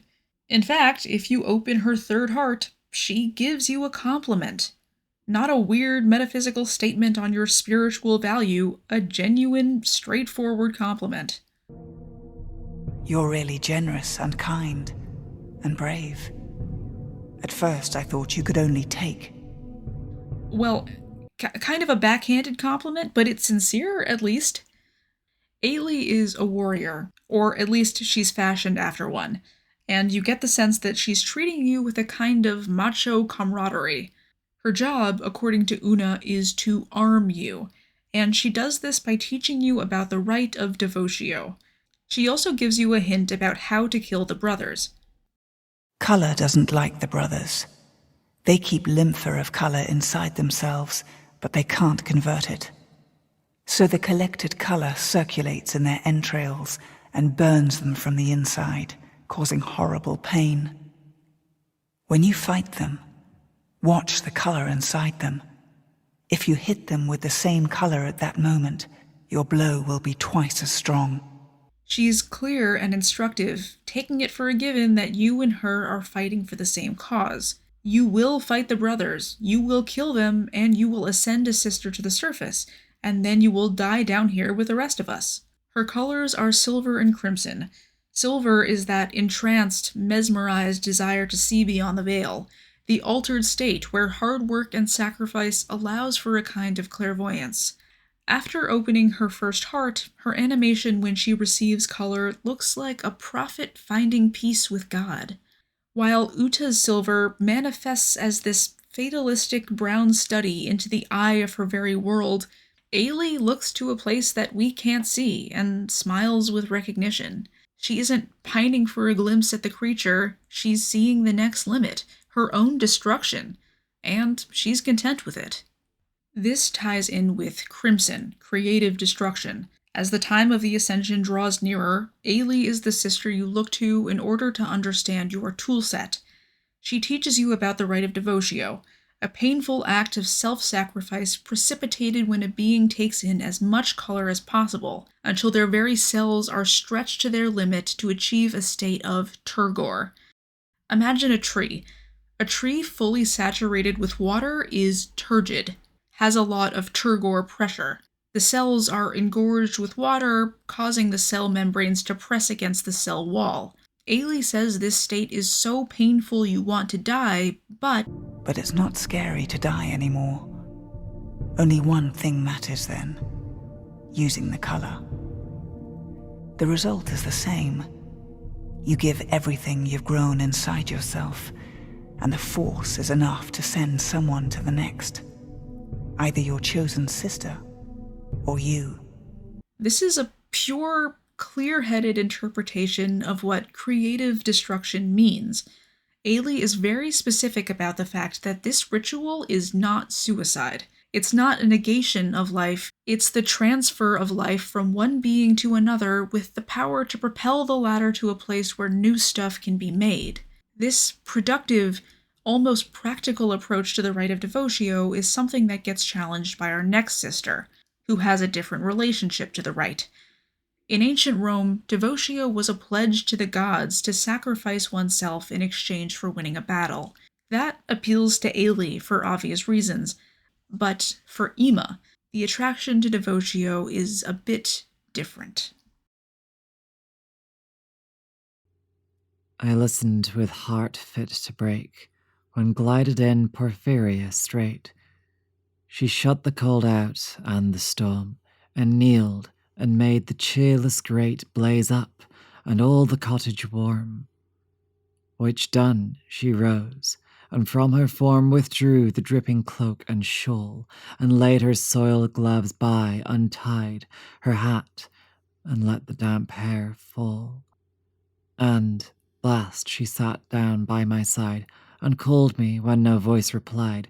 She put my arm about her waist, and made her smooth white shoulder bare, and all her yellow hair displaced, and, stooping, made my cheek lie there, and spread o'er all her yellow hair, murmuring how she loved me, she, too weak for all her heart's endeavour to set its struggling passion free from pride and vainer ties dissever, and give herself to me forever.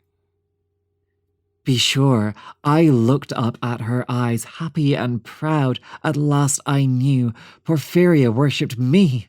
Surprise made my heart swell, and still it grew while I debated what to do. That moment she was mine, fair. Perfectly pure and good, I found a thing to do, and all her hair in one long yellow string I wound 3 times her little throat around, and strangled her. No pain felt she. I am quite sure she felt no pain. Porphyria's love, she guessed not how her darling one wish would be heard. And thus we sit together now, and all night long we have not stirred, and yet God has not said a word. Porphyria's Lover is a grim, sardonic reimagining of the Carpe Diem poem. Poets like John Donne thought it was super annoying that women wouldn't risk their lives to have boring missionary sex out of wedlock, and they like to spend a lot of time whining about it in the form of poetry that is somehow worthy of immortalization in textbooks. Suck a dick, John Donne. Seriously, give it a try, and you tell me if it's worth dying of consumption at age 22. It can't be that women don't want the men lusting after them. It must be because their wilting feminine spirits can't handle the violent passion of desire. It's that her wretched, virtuous heart just can't break free of the narrow social taboos around sex that I have absolutely no part in enforcing. Porphyria's Lover is about a sick man who takes this broken belief to its horrific conclusion. A woman's deepest desire is to be owned by a man. It's merely her weak heart and imperfect vitality that makes her such a tease. The speaker is with his lover in bed, and he interprets her afterglow as a desire to be truly and holistically possessed by him. His twisted mind deals with this realization by strangling her to death with her own hair, so she can forever bask in the pride of worshipping him. The interesting part is that Porphyria is the sexually dominant one in their dynamic. The speaker is too weak to even respond to her greeting, and she has to pull him into an embrace because he's barely responding to her.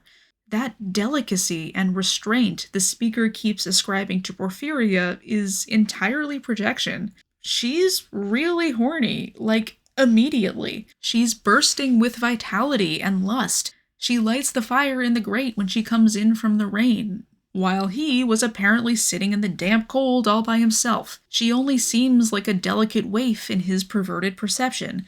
She's a raging fire, extinguished by the cold hands of death. The speaker's hands, that won't even touch her as he murders her. Ima has two striking characteristics to her design. The first is that she's posed on a cross with an axe swinging above her head, an image of meek martyrdom. That poses her as about as temperamentally different from Ava as you can imagine. The two even share a voice actor in English, as if we're being invited to compare them. The second is her long head of brown hair, wrapped snugly around her neck. Ima is as devout in her beliefs as Ava, but rather than being a goddess, she is styled as a martyr to the Church of the Devourers. Her main goal is to teach us about how the rite of devotio needs to be conceptualized in order to perform it correctly. According to Una, Ima is going to reveal the secret key to our victory. Specifically, she teaches us what color's purpose and essence truly is. Ima's colors are azure and emerald. The azure is clear. From the second you meet her, she begs only for enough color to survive so that she can tell you all you need to know. Unlike the other sisters, she isn't just trapped in her main chamber, she's chained to a single spot. She can do nothing but suffer in silence. The axe swings above her like the pendulum in a clock. She can only count down the seconds to her gruesome death. But emerald is unexpected here, for me at least. Gold is the color of self-sacrifice, crimson the color of destruction. Violet and silver are both ethereal. You'd think a character that sees into the crux of what color is might have one of those. But emerald is the color of caution, awareness, of biding one's time, greed even. Let's go back to that tension website to a section on the physiology of color. There is no Lympha of color without a person. It may seem that it is invisibly present, hiding, remaining in everything that surrounds us, in the soil, in lines, in plants and events, but it does not exist by itself. It is a part of a person, and only a person. The most important of their humors. Only the human gaze defines existence as valuable. Without it, there would be no beauty, no miracle, no joy. From this view of the nature of the Lympha of color, it naturally follows that man must absorb it. By absorbing the Lympha, ruthlessly extracting it from living beings and inanimate matter, he does not take it from them, but only takes what is his own. Therefore, let us pronounce a short hymn to greed. This is one of the few cases where greed turns from a vice into a virtue. When it comes to the Lympha of color, greed is beautiful. Restraint is disgusting. When it comes to the Lympha of color, only indifference is unacceptable. Whatever color is, it needs to be consumed in order to be color. Lympha, as we said, is practically useless. It only exists to be transformed into Nerva. It needs to become Nerva. Therefore, a being who can convert Lympha to Nerva must consume it voraciously. Ima knows this about the destiny and purpose of color. She tells you that not only is color necessary for the ascent, but that the ascent is the purpose of color in the first place. We are meant to devour color, devour the world. But devouring is only one step in the natural process of color, not its purpose. The fact that Nerva spills out of your palate and into the void when it gets too full is a testament to the fact that it is supposed to be given. One of the last things Ima tells you is that the only way to create something new is to sacrifice all of your color and die a suffering death. Of course, this feels very different from Ailey, who is concerned more with understanding the meaning of the sacrifice, not the suffering it entails. Ima instead understands consumption and suffering to be a cyclical process. It begins with emerald, greed, devouring everything, delighting in the new experience, sapping life from whatever sources in which you can find it. And then it turns to suffering. Everything is drained from you and given back to the world, having been processed through your body with your own blood and effort. Despite being Cinnamon Roll who calls you kind guest, Ima wants you to know that you aren't special. She tells you this explicitly. But you're only a vessel, a still, converting the old into the new. You grow, Nerva, yes, but there's nothing great about that. A heroic deed would be giving away all that you've grown. Trust us. If not me, then another sister. You haven't accomplished anything by ending up in this void and possessing hearts that can convert color. That's natural. To be heroic, the spirit must struggle to create a new world and die for it. Ima is currently in a state which can be characterized as azure-like, but the fact that she is clearly being punished and slowly executed by the brothers implies that greed was once a far more prominent aspect of her behavior. The long cord of hair around her throat really fascinates me. Is Ima the energetic, passionate woman we can glimpse between the lines of Porphyria's lover, or is she simply Porphyria after that vitality has been wrung out of her? If the former, who is framing her to us as this waifish waifu who has no care for her own life? And if the latter, why does she continue fighting against our own expectations and ego? She's a mysterious force in the void, and it's clear that there's far more power in this meek little lamb than she lets on. What a strange creature. Who is she? The last of the Devourers is Oli, your true sister, by most accounts. Oli is in an apartment, just like Yanni, but while Yanni's is a nightmarish memory of a shitty childhood, Oli's is orderly, clean, and very lonely. There isn't even any music playing when you walk in. I like to go to the piano and touch it with a drop of color, so it plays for her while she's alone. She really hates being alone. If you look out her window, you see a familiar landscape. Somehow, Oli is towering above the surface. She breathlessly tells you everything that's happened and begins asking you endless questions. She wants us to answer, but she can barely contain herself from speaking. Why does time change you so, yet I don't change at all? And why is it so cold here?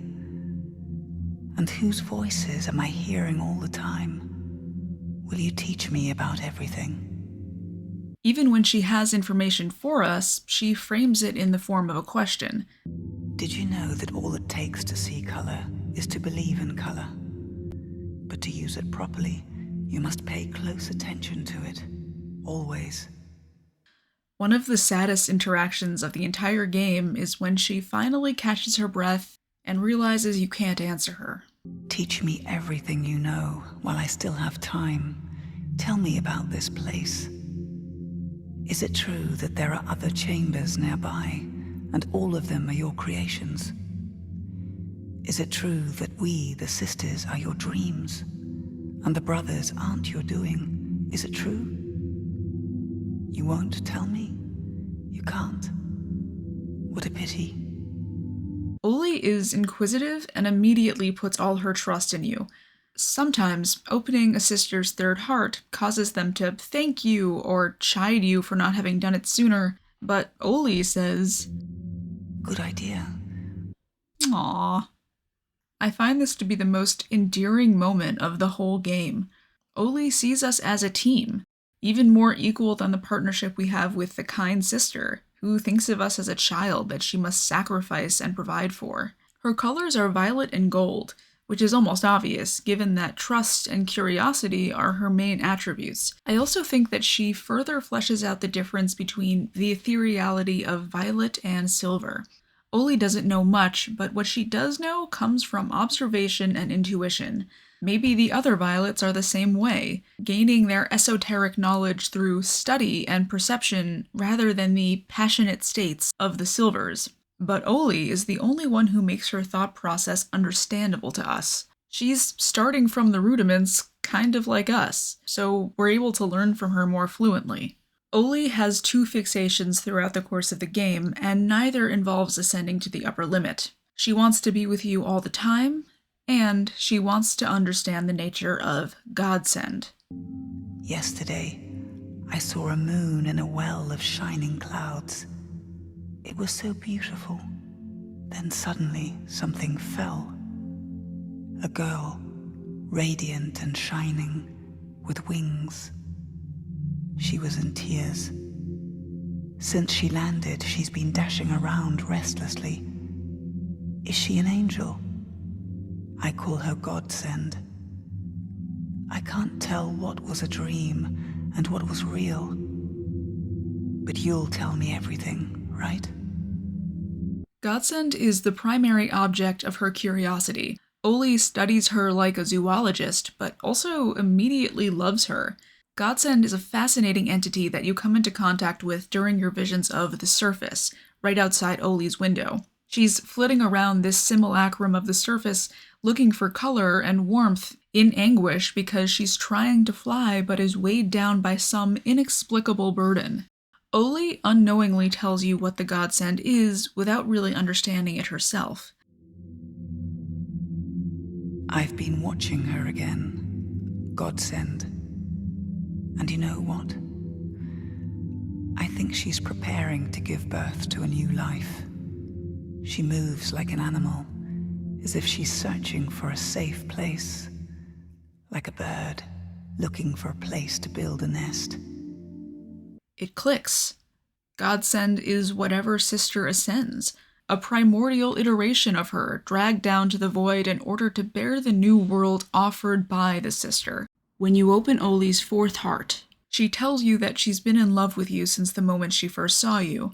Immediately, she asks you not to send her to the upper limit. By some logic you aren't fully privy to, she works out that ascending will lead to the death of Godsend and of the spirit.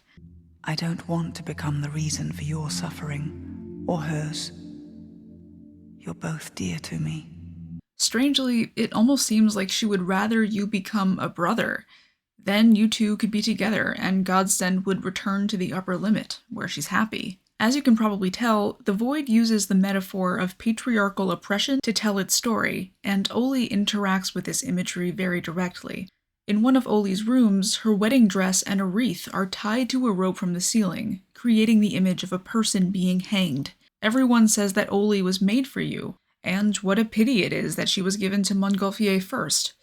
But Oli knows that you are the soul of the sleeper, and she knows that the brothers have no inherent claim to this world.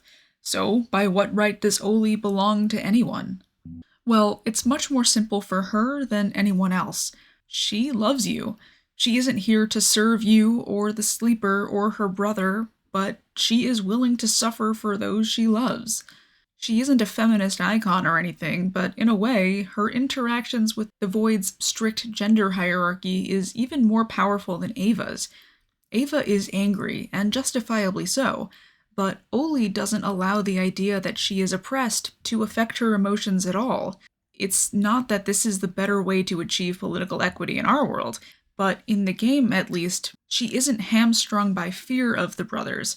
The dream can't be strangled by fear because she simply cares about something more than the fear. I think this is the main reason I still think of her as a devourer, even though she expresses a desire not to ascend. She has a voracious appetite for knowledge and can literally see the fate of the Void and the Ascension in the form of Godsend, even though she doesn't understand what it is yet. She is drawn to the upper limit through her love for you and Godsend. It's an active desire to protect those she loves, rather than a stifling fear of movement. In a way, Oli is about as naive as Yanni, but while the gap in Yanni's knowledge manifests as this obsessive, stifling fear, Oli's gold shapes the violet into a form that naturally seeks growth and ascension. She isn't afraid of knowledge, but pursues it as a form of love. It just so happens that loving something makes you vulnerable to the pain of losing that thing. That's the impulse that gives Oli pause, but the instinct to devour the world and ascend to the next limit is showing itself through her desires.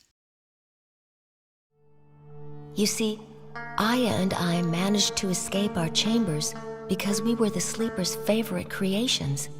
There are two sisters that don't geographically belong to either cult. Well, 4 actually, but let's stick to the 2 for now. Echo and Aya are wandering spirits. To hear Echo tell it, she and Aya were the creature's favorites, and set free to explore the void at their leisure. Supplementary materials paint a different picture. It appears the 2 are on the run, outlaws who have transgressed against the brothers and need to scramble around the void to stay alive. In a really annoying series of posts on the Void's Facebook page, we are told that Echo has been sentenced to death because she knows how to kill the creature and considers this death necessary, and also that no one knows why these 2 sisters were sentenced to death, but it's probably Aya's fault. This is probably the most irritating section that we're going to have to untangle to realize the premise of this video. This isn't the only contradiction that we have to deal with regards to the Outlaws, particularly Aya. Again, I'm immediately tempted to say that these development notes reflect a plan for the game that never ended up coming about, but the fact that the studio published these comments means that, for the purposes of this video, I'm going to treat them as art equal in status to the game I played, no matter how irritating it gets. So let's try to make sense of these 2. Echo performs slow, meticulous movements with a huge fan while balancing on takakeda. Like a lot of traditional Japanese dancing, there's an emphasis on movement to the exclusion of individualized facial expressions. I think it's really similar to how in No Theater we aren't allowed to have any facial expressions either. So basically you don't want to force your emotions or what you want to express towards the audience. You want the audience to imagine what you are trying to express. So that's the reason why it's all up to your movements to express those expressions. It's not your face to do that. I think that's one of the really main reasons why a lot of Japanese traditional culture were able to be carried down to this day, thanks to all the kata. If it was like, it's up to you, to your creativity, then the shape wouldn't last that long, right? The format wouldn't last that long enough. Echo's dancing tells a story without telling you how she feels. This is appropriate, since she mostly echoes the words of other sisters. Stupid sisters. Rejoice, they say. Color's coming back. But what of it? Even if there is a wave of color before the end, it will change nothing. The void isn't alive anymore, it just exists. What will we use color for? To paint the dead and dying? What are you so happy about, naive sisters? Dreams of color? Color will never again be in abundance, and I foresee the void dying soon. Did you think it would live forever? This is a desert on the threshold of death. I think it's somewhere underground, but not deep. And around it, emptiness. You see how cold and still it is here, how desolate. But this is not yet your death. This is a desert on the threshold of death. I think it's under the surface you came from, but it's not deep. All around is emptiness, and hunger is the rule here. Unbearable hunger. There is no worse fate than to cease to live, but all is not lost. This isn't your death, and you can leave this place of the dead. She doesn't copy perfectly, though. Her repetitions are recontextualized to take on new meaning. Maybe the rite of devotio doesn't scare you, but don't you feel sorry for us? Can't you stop this from happening? Don't you feel guilty for killing us? It's okay. We knew about this. But remember the important thing. One of us is the outcome, the purpose, and the meaning of this void. The reason it exists in this world. You think you have a lot of hearts? In truth, there's only one. Who's hiding your true heart, Wanderer? You think you have a lot of hearts? In truth, you have only one. But who has the heart of breakthrough? You may be thinking a brother has it. Maybe yes, maybe no. Or maybe one of the sisters has it. Do you think there are too many sisters? Before there were even more. Many sisters. But only one of them is yours. Only one of them is real. Echo's colors are silver and violet, which I find fascinating. These two colors are profoundly different. There's a reason Uta and Ava each have one. It's one of the many ways the two are posed as opposites. Silvers are all about the process of creating miracles and magic. These sisters work and study, exercise restraint constantly, all for the chance to glimpse into the meaning of the void. They have a nearly masochistic drive to learn. Silver is madness and dedication and sacrifice, the miracles you have to earn. The violets take and consume knowledge, grab secrets, and they even like a shortcut. As shown in the way filling yourself with violet allows you to max out the color you pour into a tree with half the nerva. The commonality between the two colors is the desire to look into the arcane, the ethereal, to seek truth and even divinity. Echo concerns herself with divining truth from lies, which is why she feels the need to correct the words of other sisters. She's on a mission to seek the one. Don't you feel guilty for killing us?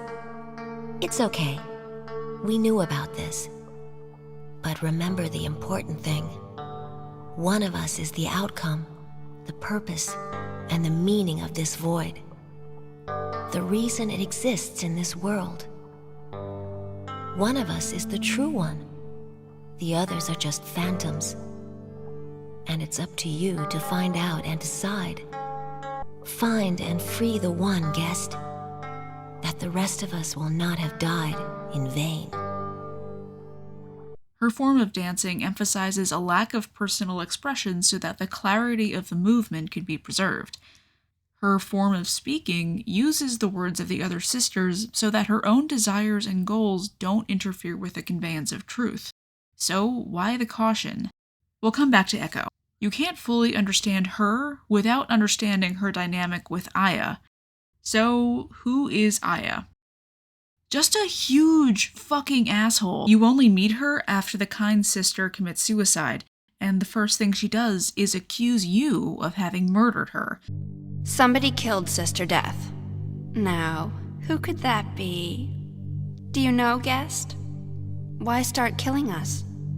She makes it clear that while you're repulsive to her, she thinks you're pretty cool for offing the most generous and kind-hearted of the sisters. She's so entertained that she gives you a glyph that you can use to steal color from a sister and even kill them. Vampire. This glyph is the opposite of donor. It compels a sister to give you the color she's keeping in her last heart. I'm only slightly ashamed to admit that the moment she gave it to me, I tried to use it on her. Fuck Aya. Her color profile of amber and crimson paints a picture of an innately selfish, indulgent, and provocative entity.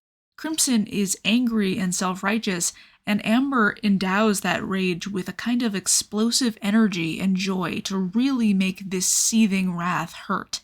The Facebook page comments that, "If Aya is to go up, the godsend will die, and a frightening world will be created in the wasteland. A masquerade world of bacchanalia of attractive malice."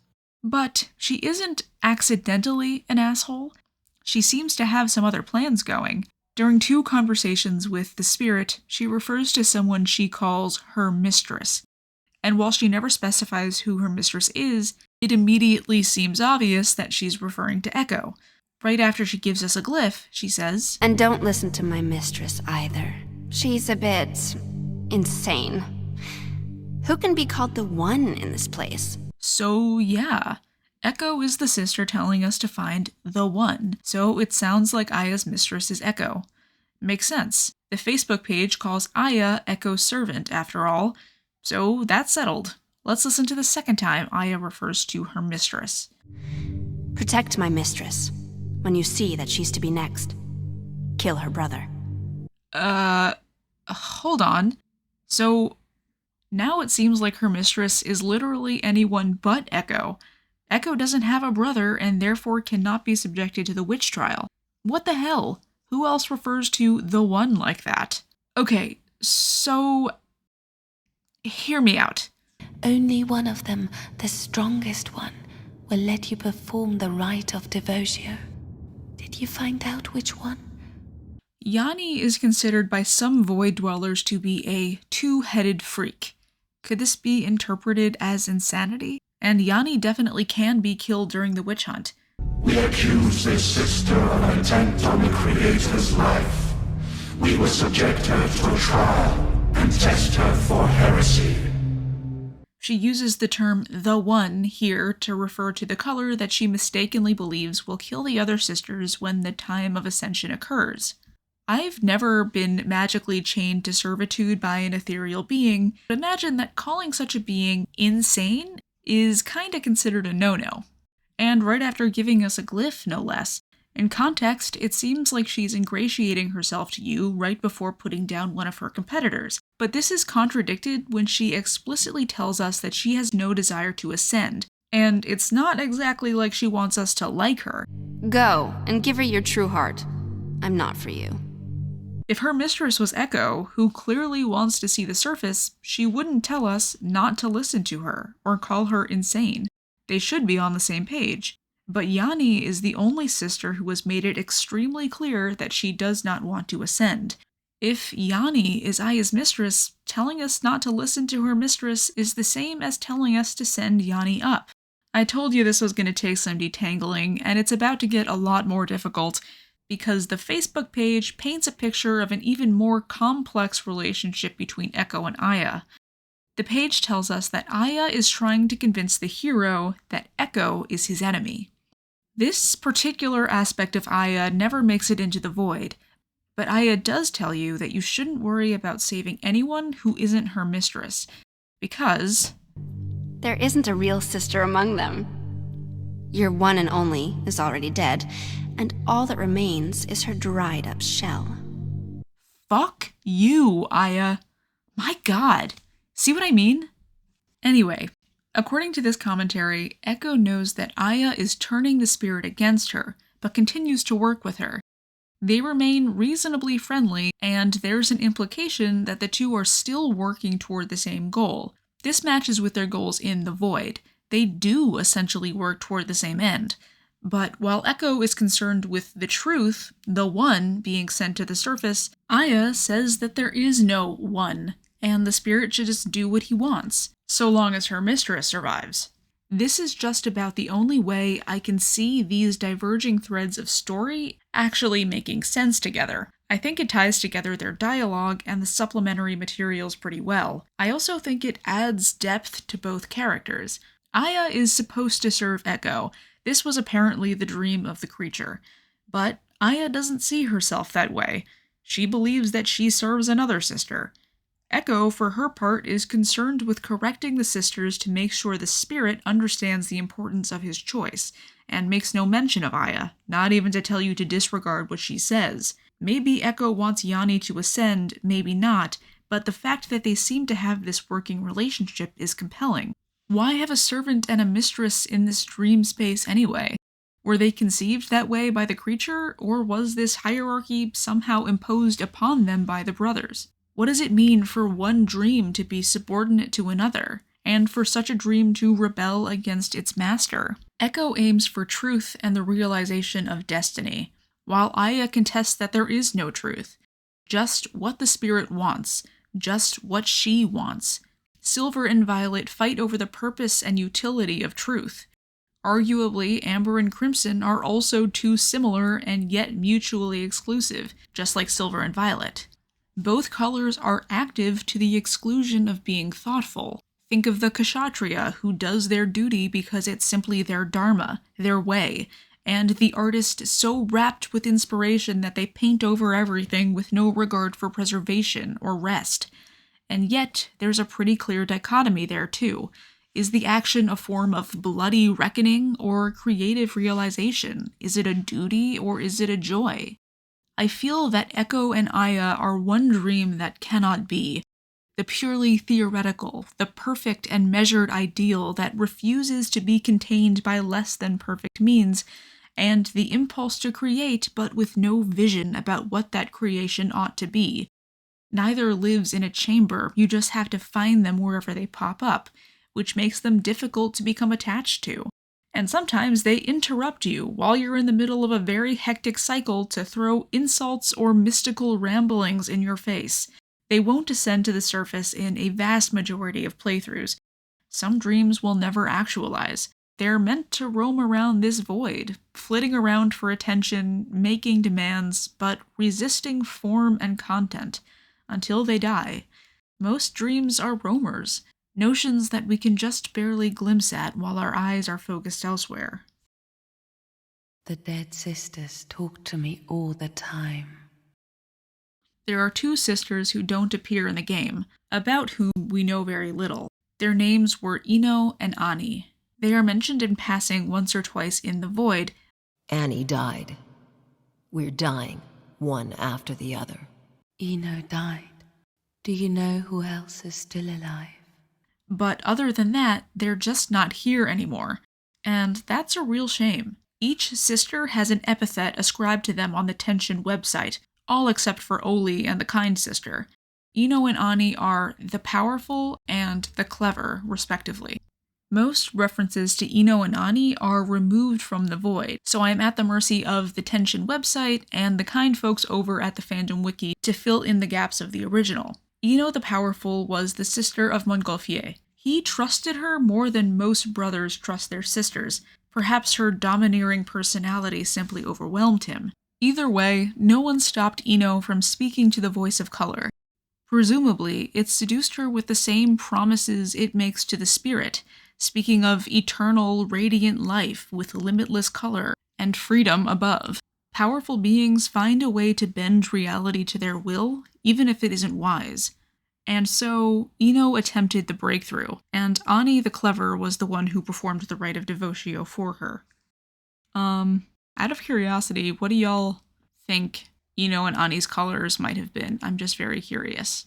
I can't say exactly what happened, but the ascent was not successful. This is speculation, but I assume that this must have something to do with opening so many hearts.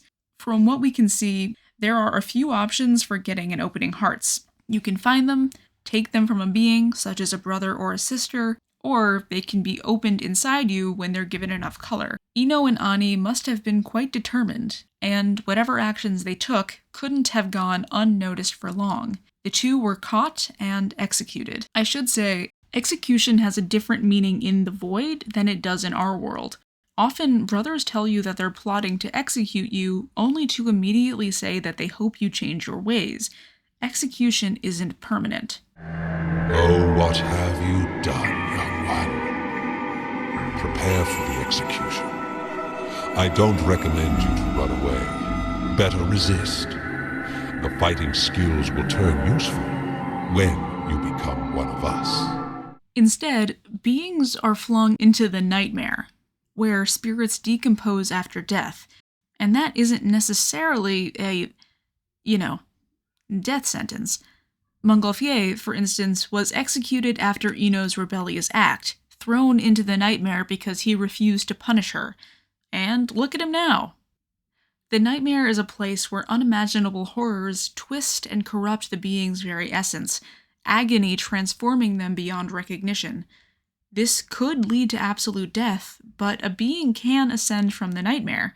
That's what all the brothers have done, after all. The beings that crawl their way up from the void can be welcomed into the Brotherhood. This seems to be the fate of Ino and Ani.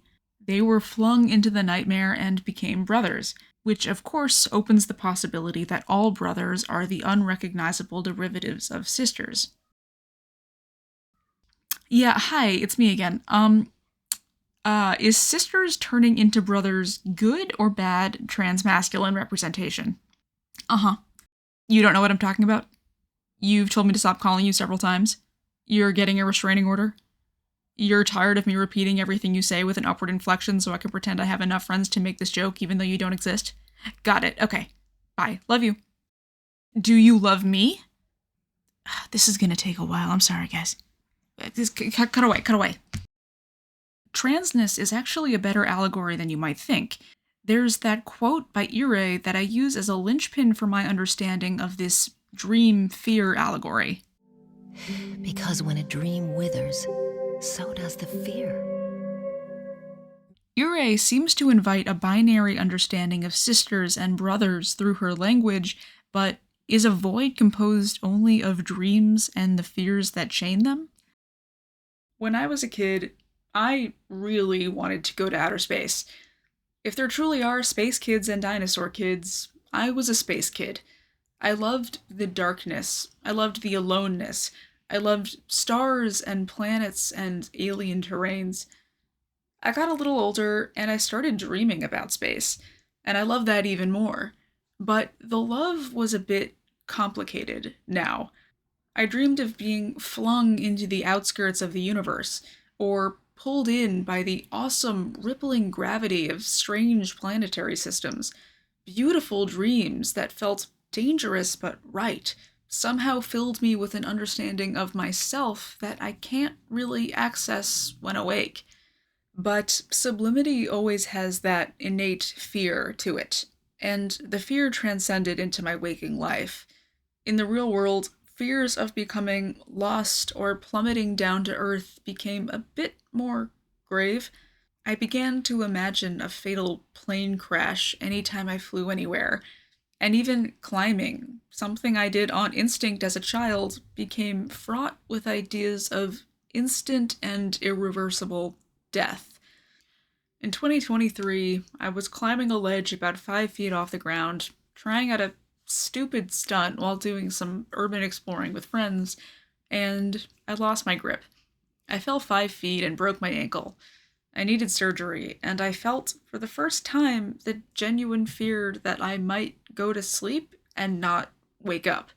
Now, I find climbing up a scramble during a hike to be terrifying. How do I get to outer space if I can barely climb a foot in the air without panicking? Where did that dream go? I don't think it's gone. I dreamt of space a few months ago, of missing a ship that was supposed to rescue me from the far reaches of existence. It was exquisite and thrilling, but it was horrible too. The range of things between dreams and fears isn't just a spectrum, it's a gradient of sublimity, transcendence, awe, delight, frantic energy, pulsing nerves that won't slow down, heavy breathing, hyperventilating, screaming, fearing death, fearing oblivion, fearing ostracization and rejection and neglect and abandonment and the cold. The fluidity of dreams and hopes proves that brothers are just as much a fixture in a void as sisters. So what if they come from somewhere else? So does the spirit, and yet he is fundamentally a part of the void. He is the void. The fears and hindrances that climb up into our minds belong there too. That's the biology of a soul. The Void is one of those pieces of art that don't really need to be considered fiction in a very clear-cut way. They unravel in a space where metaphors can be discussed far more fluently than truth. I've posed a few theories in this video about aspects of this game's lore, but in the end, these theories are only true if they can be matched up to the very precise allegory the game is trying to project. Do you see this web of chambers? We call it the Void. Each chamber is connected to several others. That's because a chamber is not a place, but a state of the soul. But I'll explain that to you later. The strings that tie the chambers together are not roads, they're just connections. They allow you to move from one place to another gradually, step by step. Otherwise, you might lose your sanity. If all it takes to see color is to believe in color, and sinking into the void happens at the point of sleep, The game is almost proposing itself as a potential reality. Not, what if this weird thing, but this thing is already happening inside of all of us. The Void is about how conscious beings create their environments by projecting their realities on top of inert existence. It moves from the granular level to the macroscopic view, starting off by explaining the action of perception itself. Color itself has no meaning. It is useless in the form of Lympha. The Russian language manual of Turgor kicks off with this quote by John Locke. What I have said concerning colors and smells may be understood also of tastes and sounds, and other like sensible qualities, which, whatever reality we by mistake attribute to them, are in truth nothing in the objects themselves, but powers to produce various sensations in us. The power that is in anybody, by reason of its insensible primary qualities, to operate after a peculiar manner on any of our senses, and thereby produce in us the different ideas of several colors, sounds, smells, tastes, etc. These are usually called sensible qualities. If that's confusing to you, good job. That means you're actually trying to understand it. I'll break it down for you. Things exist because you can't perceive them. If you didn't perceive them, they wouldn't be things. They'd be stuff. Stuff is categorically different from things, and that's something I think we can all agree on unambiguously. I got C's and D's in just about every philosophy class I took in college. I'm doing my best here. By stuff, I mean everything. And since everything is made out of little bits that seem to be infinitely divisible, that means that stuff is also nothing. Think of existence itself. Everything at a certain level becomes unrecognizably homogeneous. There isn't even a difference based on arrangement because it can't be arranged. Every bit of space is created and populated by stuff. Stuff only turns into things when boundaries are constructed around it.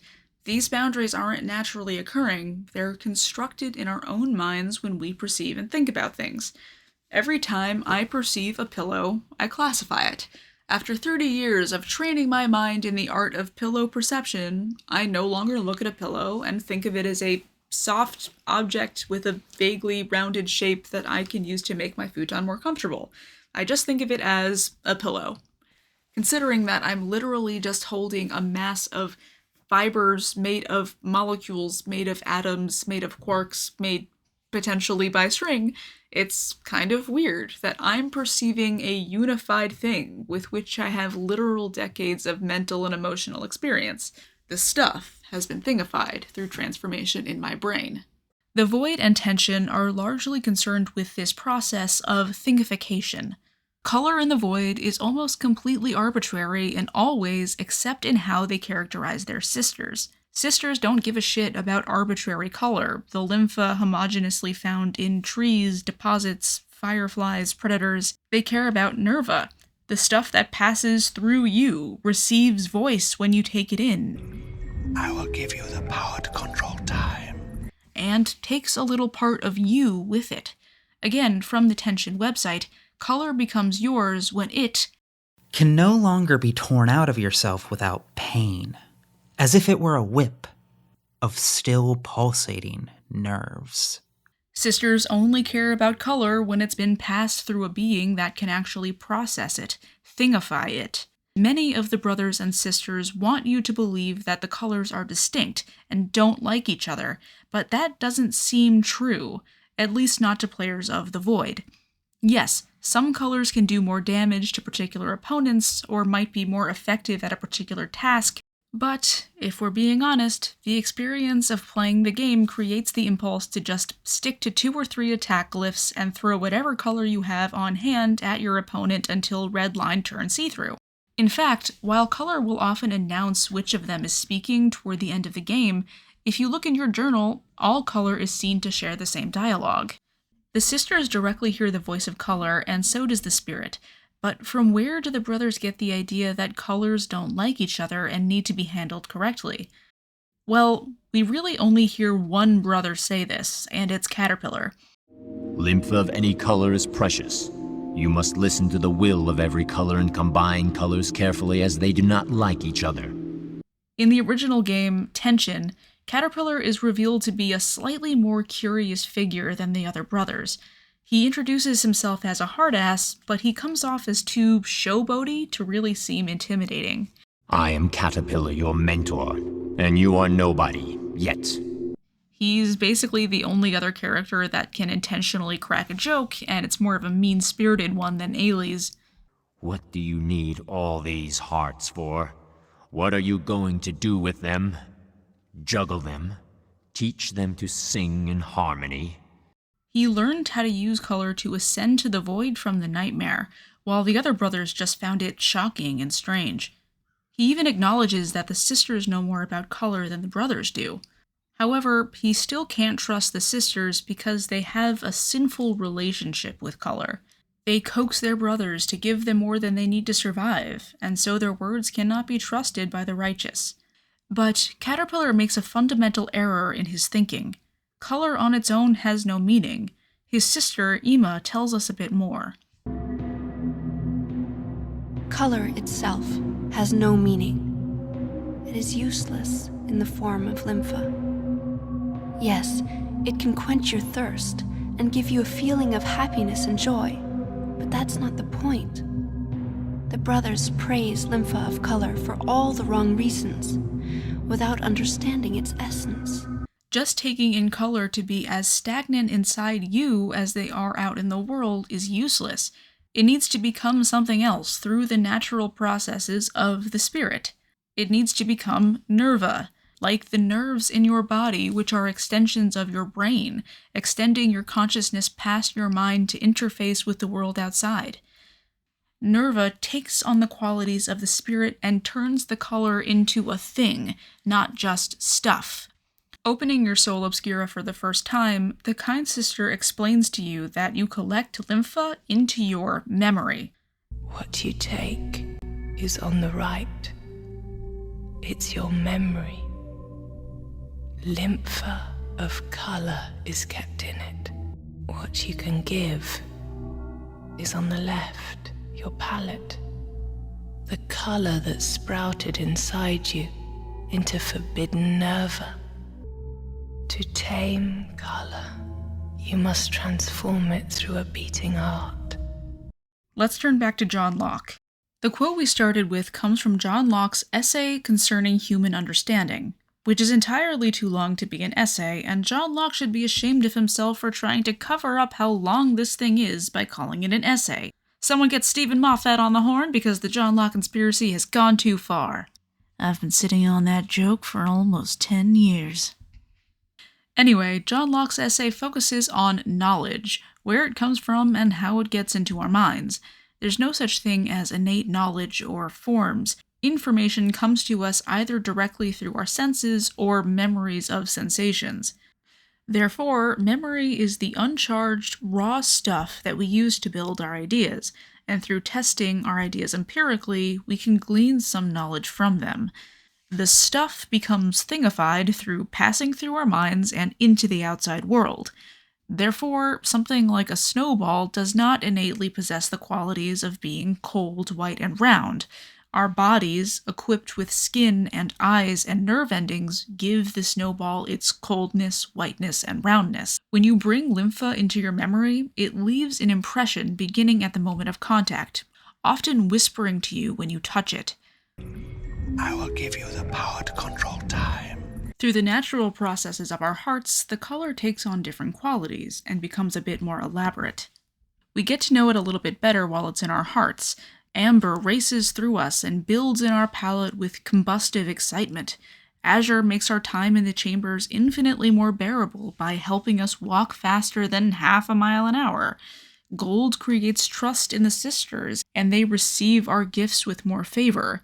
Violet inspires the trees to creativity and causes them to produce more color. The process of colliding with other things, touching them, gaining an impression of them in your memory, Learning about them through internal meditation and then sending them back out into the world is the main constant of the game. You become obsessed with color, finding it, optimizing it, giving it away correctly, keeping it in balance, not hoarding it, not wasting it, and constantly being yelled at for what you choose to do with it are the dominating activities of the game.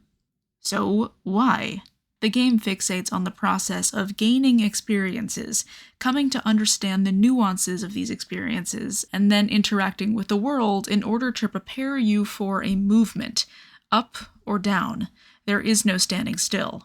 The reason for a void to exist is to eventually be sucked dry, evacuated, and left to decay. What is this void, Spirit? Who is the sleeper? Have you ever thought about it? Some say this is heaven, and they're right. Others say this is a man. They're right too. I'll reveal the truth, guest. The void is a limit. Life is made of limits. They are many, and they're linked together like a hanging chain. Because that's the only way a soul can move, up or down. And there's no way to stay in one place. Remember that, Spirit. What is the purpose of being so intimately familiar with this process of learning about the world? I'll reveal the truth, guest. The void is a limit. The void is a desert on the threshold of death, and also the inside of a human being. From this point, the spirit can go up to the surface or down to the nightmare. There are untold limits above the void, but only one below. A soul moves down easily, passing from surface to void to nightmare. All it takes is for a person to fall asleep, and the soul begins to drift down. Souls are heavy after all. To hold a living soul inside, you need to think and create sisters. John Locke didn't believe in Cartesian dualism, the idea that the mind and the body are separate, an intelligence that inhabits a corporeal form. Instead, the mind is extended through use of the body. Again, touching a snowball with your hands extends the ability of your mind to understand what a snowball is. Therefore, the spirit in the void isn't a thing with ideas or passions. He doesn't love anything or want anything. In fact, if we weren't playing the game, the spirit would continue to sink into the nightmare. By playing, we keep the spirit afloat with our own desires and actions, and motivations. Each time a sister or brother or even color discusses our intentions or desires or goals, they're actually talking to the player. The spirit is therefore a far more basic thing than what we normally consider it to be. It's just the thing behind the eyes, the thing that lets in information, the thing that sees color. You should have descended into the nightmare. That's where you were going when the one who left you ceased living. And that's why the brothers were confused. You were too much like them. Dead. And heartless. The voice of gold says that you appeared dead, cold, and heartless, which is what convinces some of the brothers that you are one of them. The spirit is just bare consciousness, if such a thing exists. The spirit is a thing that transcends limits within the human being. The void is a space of dreams and reified metaphors, but they are based on that which the creature has perceived in the world of human experience. That is the purpose of experiencing the world, to take it and rework it. We talked about the voraciousness of consuming color. The hymn to greed is an instruction to not just have experiences, but to concentrate on all that you do. Strip the color from whatever objects it's fixed to and feed yourself from these experiences. When we have color, we retreat with it and process it. The void is not a place a spirit needs to go necessarily. A flourishing void will remain lively and vibrant if a person actively engages with the surface, and that engagement is key. You can't just notice a breeze blowing by, you have to feel the cold current on your skin and observe how it carries leaves as it whips past you, and remember the smell it's wafting out of a nearby house. That is what it means to consume color greedily. When a person falls asleep, they stop taking in color, stop observing. The color circles around the void, sustaining the dreams and fears with new material to mold and transform. It does this in the form of its sisters. I talked a bit about what I feel the sisters represent in my video about AI. They're fragments of our personhood that arise from illusions that we have about who we are. We aren't one person, a unified entity. Our conscious minds are composed of hundreds of stories that we tell ourselves about who we are. Our minds categorize information in order to make it useful, and it does this by creating stories. Stories grab our interest by introducing us to characters that face challenges and learn lessons to achieve specific goals. Some characters feel more three-dimensional than others, but in the end, characters have an objective that facilitates the relationship they have with the plot. Humans aren't like that because life is way more complicated than that. We have tons of thematic threads running through our lives that we are constantly trying to make sense of by fitting them into their correct story. So, in each person there are multitudes of what I call characters. Each one carries a separate thread of our continuous lived experience. I don't know if anyone in my audience has ever played The Void by Ice Pick Lodge. It's a weird little game made by a weird little developer with some wacky ideas, and I love it dearly. I bring it up because it actually creates a metaphor for consciousness that I really subscribe to. In the game, a person is composed of sisters, who are like these sexy ladies who each want to make their mark on the world above. They essentially compete for the main character's attention in order to become the dominant narrative in his life. Sisters are characters that generate a portion of a person's sense of self, and none can really understand the stories of the other sisters. Their goals seem frivolous or alien to them, knowing the secrets of the universe as they all assume that they do. Sisters require quiet and isolation to be born, but the dreaming mind needs new material. When they run out of stuff to keep themselves working and thinking and dreaming, they descend into the nightmare. I feel that the nightmare is a form of being where things simply become stuff. It's the mode of being where color is no longer even registering. The nightmare is oblivion. Not a lack of existence, but a lack of recognition. Of course the brothers are blind. They have to shut down all avenues of experience, and now work to shut down any means of using the experiences that have made it into the void. They operate under the assumption that Lympha is good because it is stagnant and inert, while Nerva is bad because it can be used to touch the world above. You may have noticed that there is a pervasive metaphor of sex, attraction, and reproduction throughout the game. The void itself, when looked at from above, looks like a web of fallopian tubes and ovaries. If you're 11, like me, the definition of turgor kinda sounds like an erection. The sisters view the brothers as puritanical and doctrinaire, while the brothers see the sisters as Black Widow temptresses seeking to exploit the addiction of giving them color. The brothers think that they're preserving the void by consuming the color and not investing it or pouring it into the sisters. But really, all they're doing is giving themselves spiritual blue balls, not to mention being horrifically cruel to the sisters who thrive off of passion and vitality and production and movement. As we mentioned, the surface isn't our world. It's still a metaphorical space that we compose by organizing information as humans do. But it's also a shared phenomenological world where beings can interact with stimulus directly. It's the social and natural world that we all operate in, but we still have to invest it with our thoughts and ideas and actions to keep ourselves there. The nightmare is a state of existence where humans are only atoms, dust, unthinking and unfeeling. The void is a space where this dust is organized and imbued with meaning, thingified, and the surface is where these meanings and categorizations can be shared and discussed, and made more elaborate through that process. As for the limit above that, I couldn't tell you, but it must involve those meanings taking on even more power. Perhaps stuff and dust and oblivion is eventually left behind, and meaning and consciousness runs away without the matter it's based on. The rite of devotio is not suicide. It's just the way all new things are made. The fact that voids are destined to die means that nothing that lasts can remain stagnant for too long. An internal world, like a life, sustains itself for a few decades through toil and work, and then it ends, hopefully having done something notable before it expired.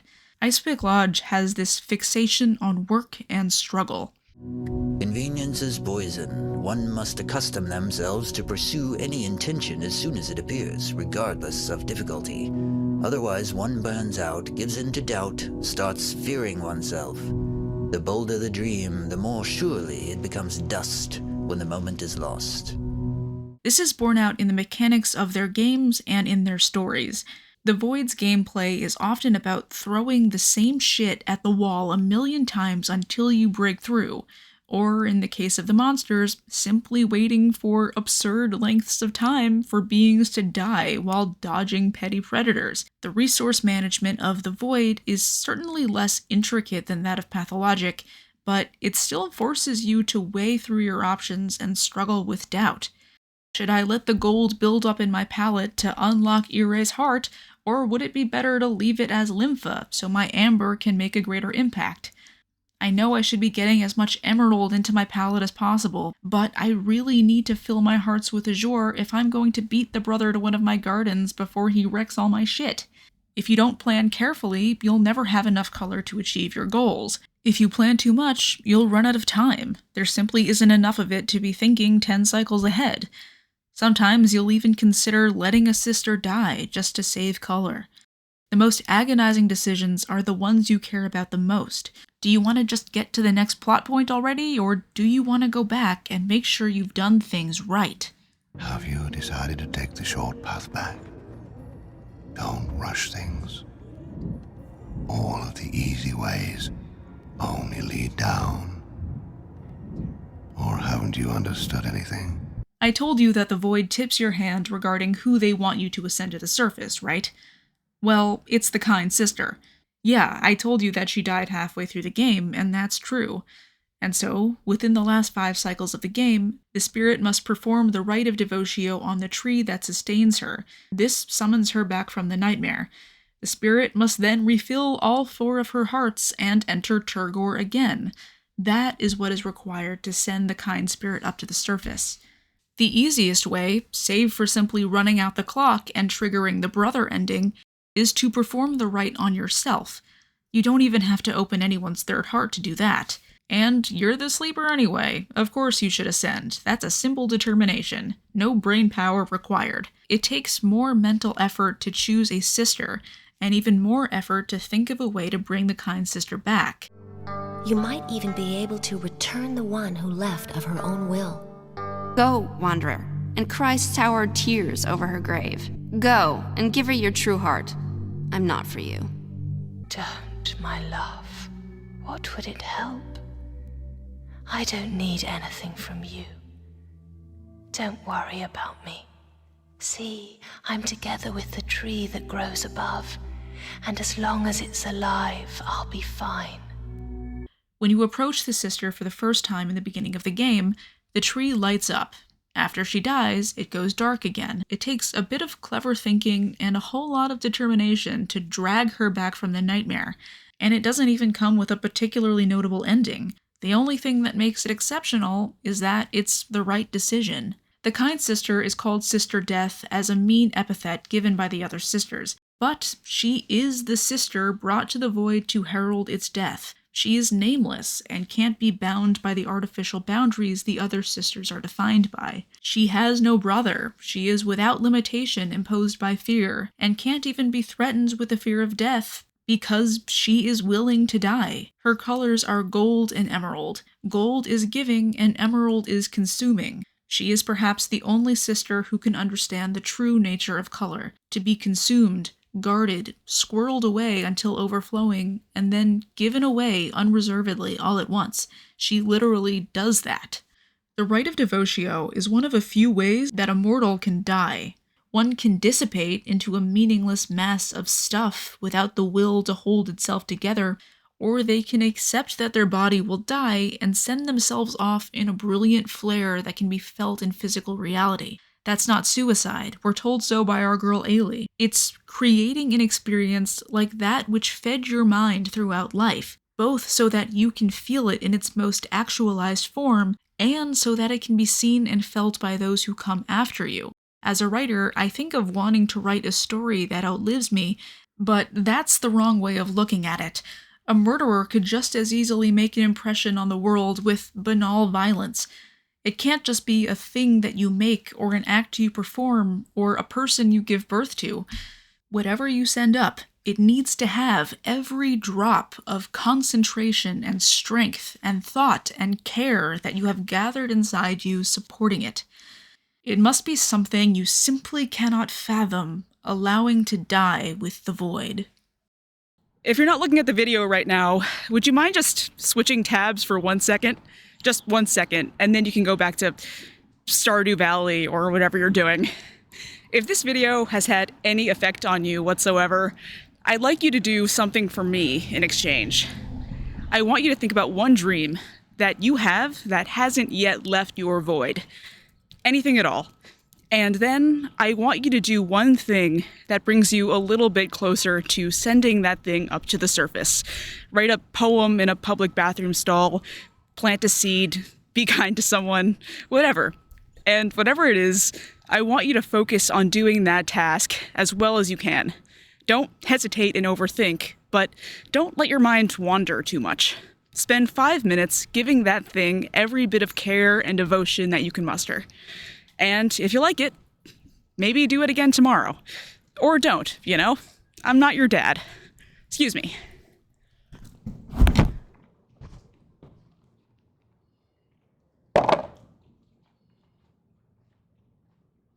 A huge and sincere thank you to Codex Entry and Solmatal.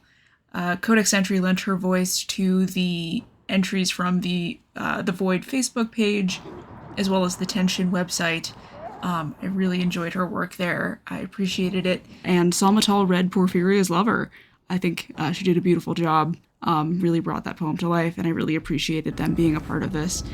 They've both done a ton of work on Ice Pick Lodge's materials, so if you're watching me, you've probably heard of them, but if you liked any part of this video, I would definitely check them out. Also, if you do end up playing The Void, you might want to consult a really amazing guide by Scrawl Knight. I also want to thank Scrawl Knight because I reached out with a couple of questions about some of the source material that I used, and they helped clear it right up.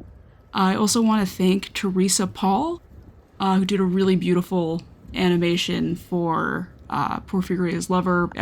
Not for my video, but it was there, and I wanted to make sure that I thanked them. No way, really? You don't think so? Alright, go, it's slippery. Lastly, I gotta thank... Ooh, that was a weird sound.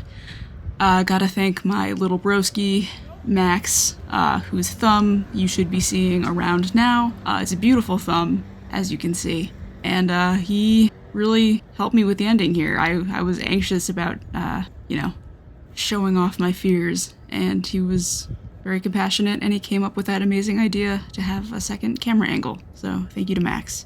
And lastly, I didn't tell this to anybody, but this kind of was my 500 subscriber special. Probably should have mentioned that. It's not really a special if you don't tell anybody, but here we are.